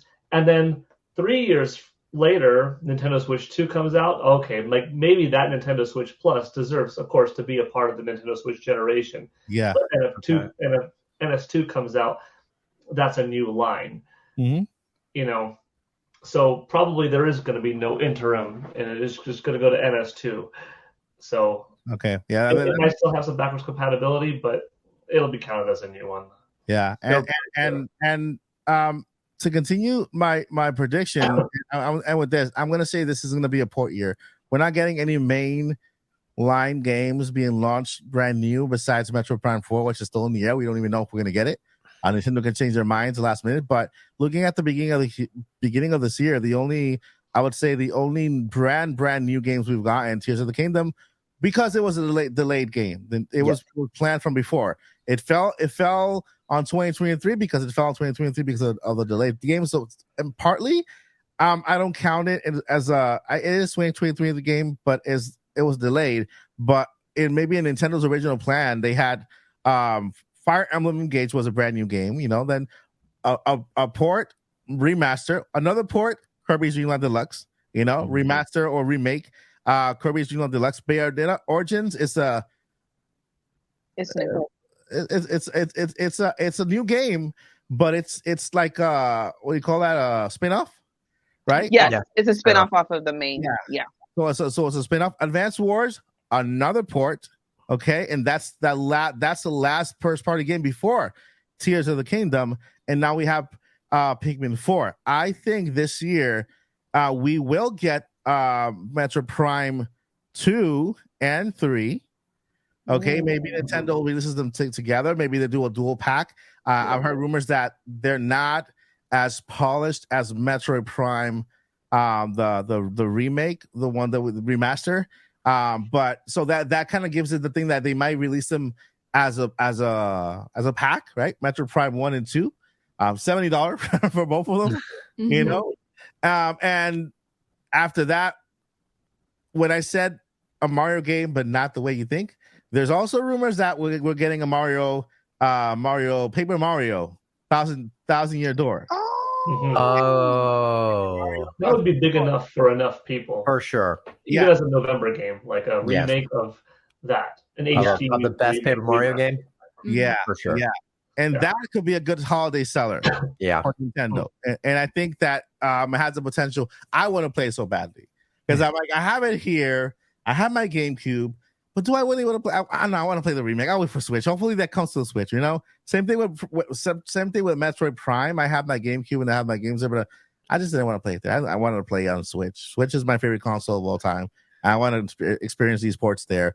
So that's why I feel like this year will be a port year. So with the rest of this year, Nintendo giving us that Mario game. Okay, let's say that let's put that game as a holiday release. They put the Metroid Prime 4 or the dual pack comes out, right? The Metroid Prime 2 and 3 as a dual pack comes out. That's 2 ports. And then I had another one I completely forgot. Another port that Nintendo might bring. Completely forgot. But a remake of either Oracle Seasons and Oracle Ages could actually be another good one that could kind of fill in this year. I believe those games could actually fill this year pretty well and could give us not as the strongest holiday lineup, but a good farewell lineup for the Switch. If you think about it's the last fiscal year for the Nintendo Switch. This is the last holiday season we'll have just the Switch, because I'm pretty sure next year we'll have the Switch and the next gen console side by side. Nintendo's going to transition little by little, not just completely destroy one to get the other. I think they're emptying the shelf for the current Switch. Yeah. So, but they have the new shelf already probably halfway stacked. Transitioning better this time. Yeah, so I think that this year being a port year and them bringing good ports to the Switch, actual good ports of games that people want to see on the Switch, I think that'll be good to end up the year. So that's what I feel. What are your final thoughts on the overall subject? How is it looking for you guys? Optimistic. I don't think this is a Nintendo that's going to drop the ball in the holidays rolling around. They had a rocky start with Wii U as their first HD console, a little bit underprepared. Microsoft, Capcom, Sony, all these other people were developing HD games in 2004 for their systems. Nintendo didn't start until 2009 for Wii U. That took a lot of time, but their freshman outing, their sophomore HD outing with Switch on fire. So I think this is SNES era Nintendo, but peak. This is their new peak. This is their best console ever. That's awesome. I love the Super Nintendo, and of course Josie has to love it because her favorite Zelda game is part of it. Super Nintendo is still GOAT. Yeah. Argue with me if you want to, but it's still GOAT. And we haven't even talked about Nintendo Online. They have another potential, maybe adding more games or maybe an additional console to Nintendo Online. The GameCube games, please. If they add the GameCube game, people are going to forget about what other games are going to come out, because that'll just and to the February Direct. I think the Farming Direct was the previous one. Yeah, the September one last year. The February Direct was pretty good, just because we had all those back to backs. Nintendo just kind of literally here's Nintendo Online, Game Boy Advance, and Game Boy. Here's Metro Prime Shadow Drop it. So hopefully we get another one like this one, that finishes off the year, and then we get a partner showcase and to with what's that game that everybody's been looking for, the Hollow Knight, Silk Song. Hollow Knight. Yeah, and Hades 2. Which one? That's right, Hades 2. Another big one. I will say, as someone who worked for a gaming store / company, without naming names, I want Nintendo to push themselves, because as someone who had to stand at a counter and try to sell people these games and pitch Nintendo, literally, I think the biggest struggle that I just saw as why you should buy X console over X console is parents would come in and they're like, I don't know what games to get my kid. And I would be like, all right, well, there's Metroid, and they rely a lot on games that have just been around for a really long time. So we have Bayonetta, who's gone down the rabbit hole. You have Mario, who's gone down the rabbit hole, and you have so many different versions of older games. Yeah. Where they're like, okay, let me look up the last version of this game. and it's really outdated and stuff like that. And I think they're just really wanting something that's new and like stands alone, that really just makes people be like, this is awesome. Like this is worth buying a Switch over, because they feel like a lot of the games that they've had is just a recontinuation of the same game over and over and over and over and over again. Kind of like how Call of Duty is basically just like a reskin of the same game. Or NBA 2K or all the sporting games. Yeah. And so from just like trying to pitch the console to people, that's what they're really wanting, is just something that's new and fresh and really makes people be like, they thought it was copied and pasted for years and years and years. I mean, that's just kind of what they've done with a lot of their games. I mean, like we've had Mario and like Metroid, and Pikmin has just like it's series is really what it is. I think it's the naming problem. I mean, fair. With Mario especially, Mario and Metroid, because you don't know what number is what's in order, what's new, what's old. If I told you Mario 3D World or whatever, you don't really know which console I'm talking about if you don't know Mario. Right. Yeah. But it's just kind of one of those things where I'm like, how do I get someone to buy Mario Odyssey over like God of War Ragnarok? You know what I mean? So I really hope that with the next gen console, they really like push themselves to new limits and try to come up with these like really innovative ideas and stuff like that, because they have the staples where if you've grown up on Nintendo, you're going to keep buying it. But for these these kids who are growing up, who haven't grown up on, you know, these older games that are continually getting new versions to have the loyal fans come back, like, what are we going to get them into? Like, what is going to be their starting point to make them fall in love with Nintendo? And I really hope that they come up with something that really attracts like that generation, to where it's like, I don't care that God of War Ragnarok is on the PS5 and has the crazy graphics and is like insane. You have Elden Ring. I want to get a Nintendo Switch because I want this experience that's totally different than everything else that can like compete against that, you know? Well, that's actually Nintendo right now. That's actually the Switch right now, if you can think about it, because they've been the number one console for a long time. And even at the end, they dropped to number 3 for like very small. Then they came back to number 2. But still, any console that's at the end of the cycle to be at where they are now, selling 15 million. It's still really good. It's insane. You know what I mean? So they do have that fact that you were describing that I want what the Switch has. But I do agree that we need more power on the console so that third-party developers, like the developers who make God of War and stuff like that, can find it attractive enough to bring their games over to the Switch. Because a lot of it has to do with third-party developers bringing their games to the Switch, those type of games to the Switch, and attract that type of crowd who loves those type of games. I mean, look at Tears of the Kingdom. Tears of the Kingdom is putting to shame a lot of development companies out there with the Nintendo Switch. Is just a massive game. And with that, let's go ahead and do our last thing here. It is read some questions from our amazing guests, and that's our followers, right? Our chat. We have some questions here that they've asked Lindz and Vandy, Paul and Joycey and I, and we're gonna go over a couple of them and answer those questions for you guys. We have 1, 2, 3, 4, 5, 6 questions, and 6 questions, perfect. So we get to answer one question each. Let's go. All right. So let's go ahead and start with Lindz and Vandy.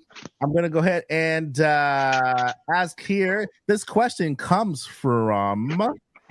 Who comes from this question? Hello. Oh, no. Right here, let's go ahead and show right here. This question comes from Sleepy Moon Lunar. Which character in Unite needs a buff, and what buff will you give that Pokemon? Ooh.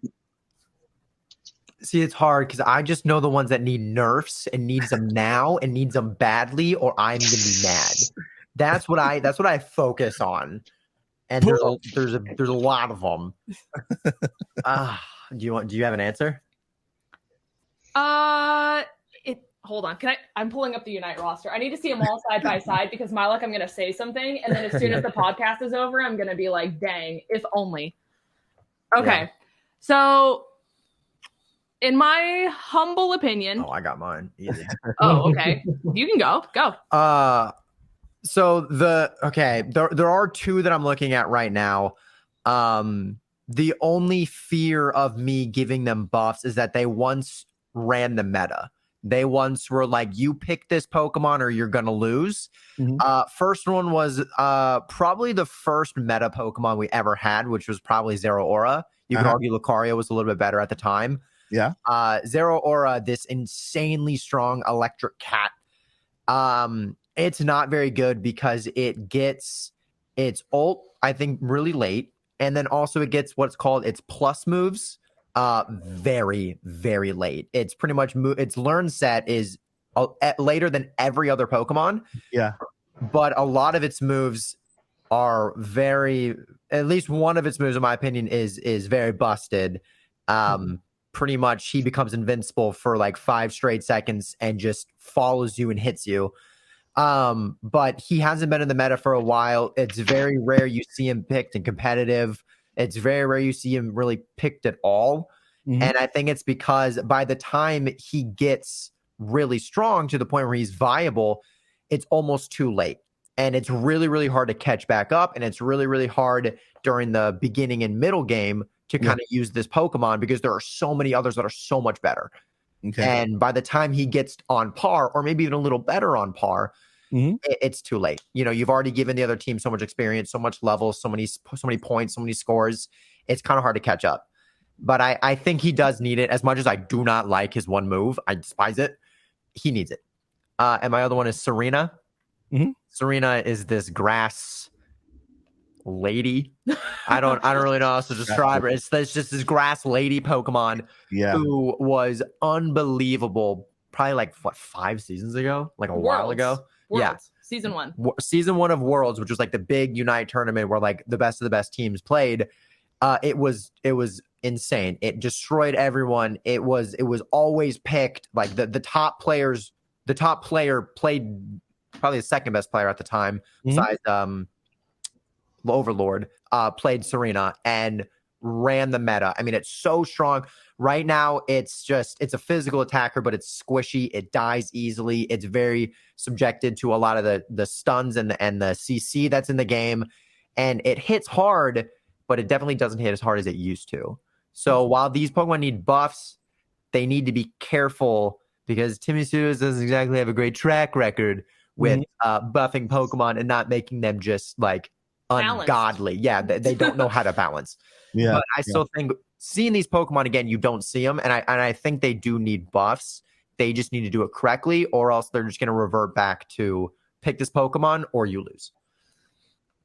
I'll make mine a little speed run. My original answer was Alola Ninetales. They finally gave it what it needed, so I'm really happy that it's viable because I really like playing it Season 1, and it just died off really quick and was never seen again until like this recent patch that happened like 2 weeks ago. So shout out to the homegirl. She needed it. I don't know if you count this as a buff, but I would just change Lucario's ult entirely. It's probably the worst ultimate in the game.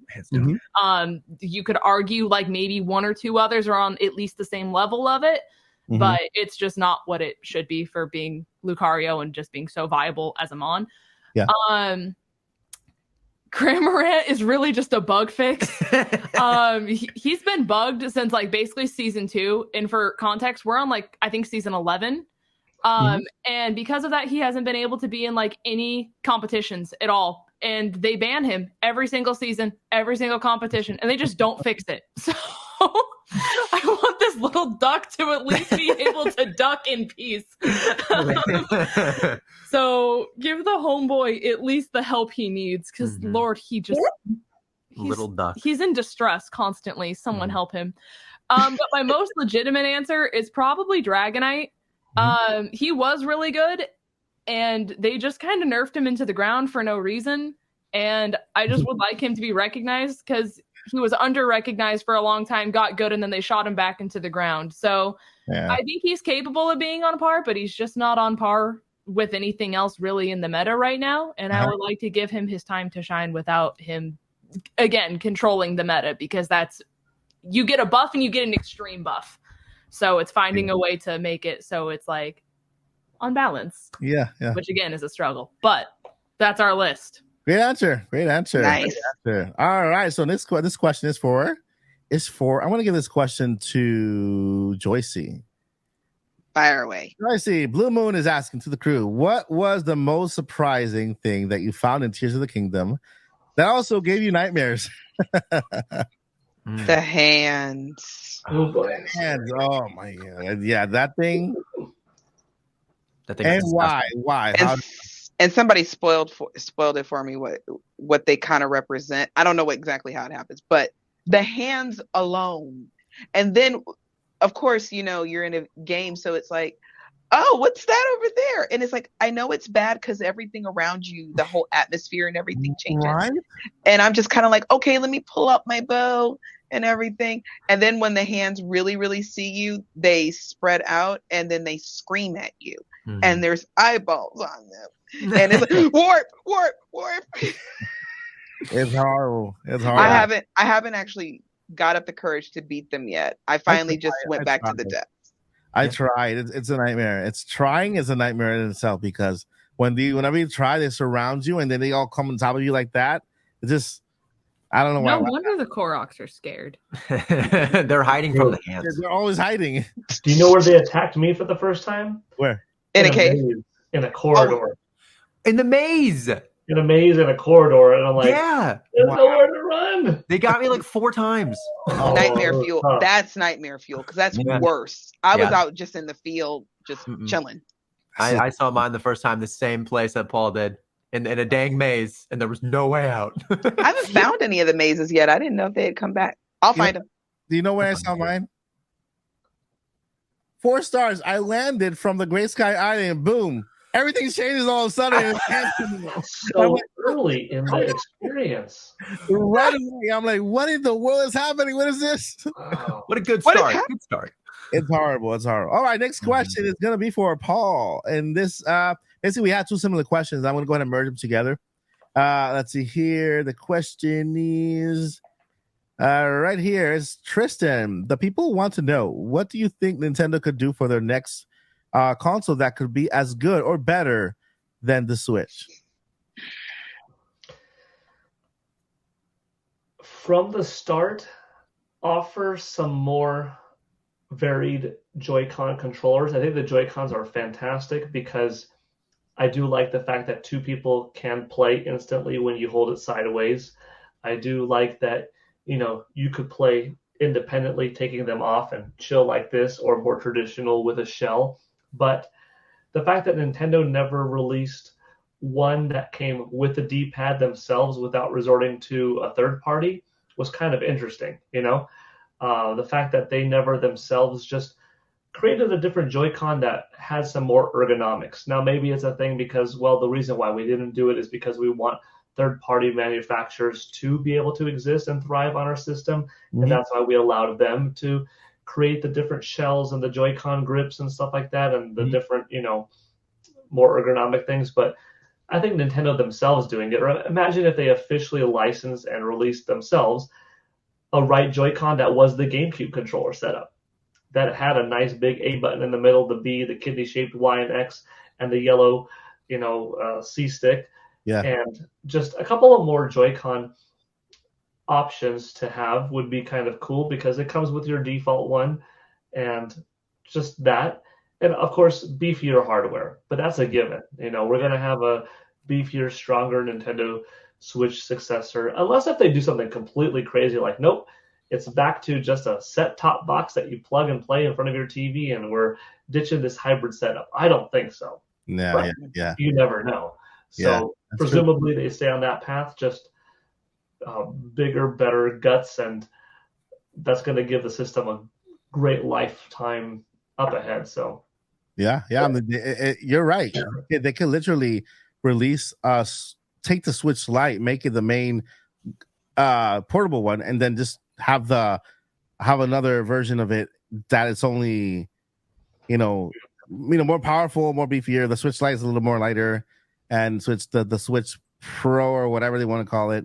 Have it to be just TV. They could do that. Although, like you said, I also doubt it because I think they've actually perfected the formula They brought both together, the handheld and the console, and made this perfect, beautiful piece of glass with games on it. You know. And let's see here. Everybody has answered questions, right? Yes. Okay, so Except you. I just want to do a shout out to Zachary Davis, who basically had the similar question for the next Nintendo console. His question was, what's your ideal direction for the next console? Which is basically the same question as where do you think Nintendo was going to go with the next gen console. So that's why I put those questions together for Paul. But shout out to Zachary Davis for submitting the question. And the last question, I'm just going to take this question from Bro Lindo. Okay, he called me out, and he knows already that I'm going to fail at this. He just wants to see me dressed as Yoshi. So I was going to go ahead. Question for Mike. Can you make a prediction for when the next-gen Switch is going to come out? And if you get it wrong, which I always do, by the way, where you wear a Yoshi costume with missing the little word there. Yes, Bro Lindo, I will give you my prediction. If I get it wrong, then I will wear a Yoshi costume. I predict Nintendo's going to announce. I predict Nintendo's going to announce prediction. This is just me. Speculation. Yes. Yeah, sometimes you say things and people pick it up, and then it goes to the atmosphere. You don't want that. No prediction. This is a speculation. I predict Nintendo's going to announce the console within the next 2 months. Holiday release, November. And then that's it. That's my thing. If I get it wrong, then on the Christmas special, I'll dress as Yoshi. I think you just want to dress as Yoshi because there's no way they're announcing that. Yeah, there's no shot. I did see a Yoshi pajama I liked with the little Yoshi hat, the little Yoshi costume here. So you know what? I'll double down. I'll go with you. And if we're both wrong, then I'll also wear a onesie. It won't be Yoshi because I don't have a Yoshi one, but I'll double down. It has to be a Pokemon one at least. Okay, I can wear my Psyduck one. I'll borrow the Psyduck one. There we go. All right, go ahead. Prediction. You got to get your prediction. Oh, I agree with you. Okay. Right. Okay. She's doubling down with you. All right. So there you have it, guys. Those are your questions. Thank you so much for submitting your questions. We have a bet right on the first question, the last question there. Will Lindz wear Vandy's Pokemon pajama? Will I dress in a Yoshi costume? Probably. We'll have to find out in the next awesome adventure of the podcast. He said that's our Christmas special. Right. Yeah, I will wear it on the podcast Christmas special. So I'm not gonna talk about that yet. I'm still planning it, but it's gonna be really cool. Surprises are coming. It's too early to talk about that still, but yeah, we'll wear it on the podcast. And Vandy is with Lynn, so Vandy, you're gonna have to wear something too. Little reindeer. But it's my Psyduck onesie.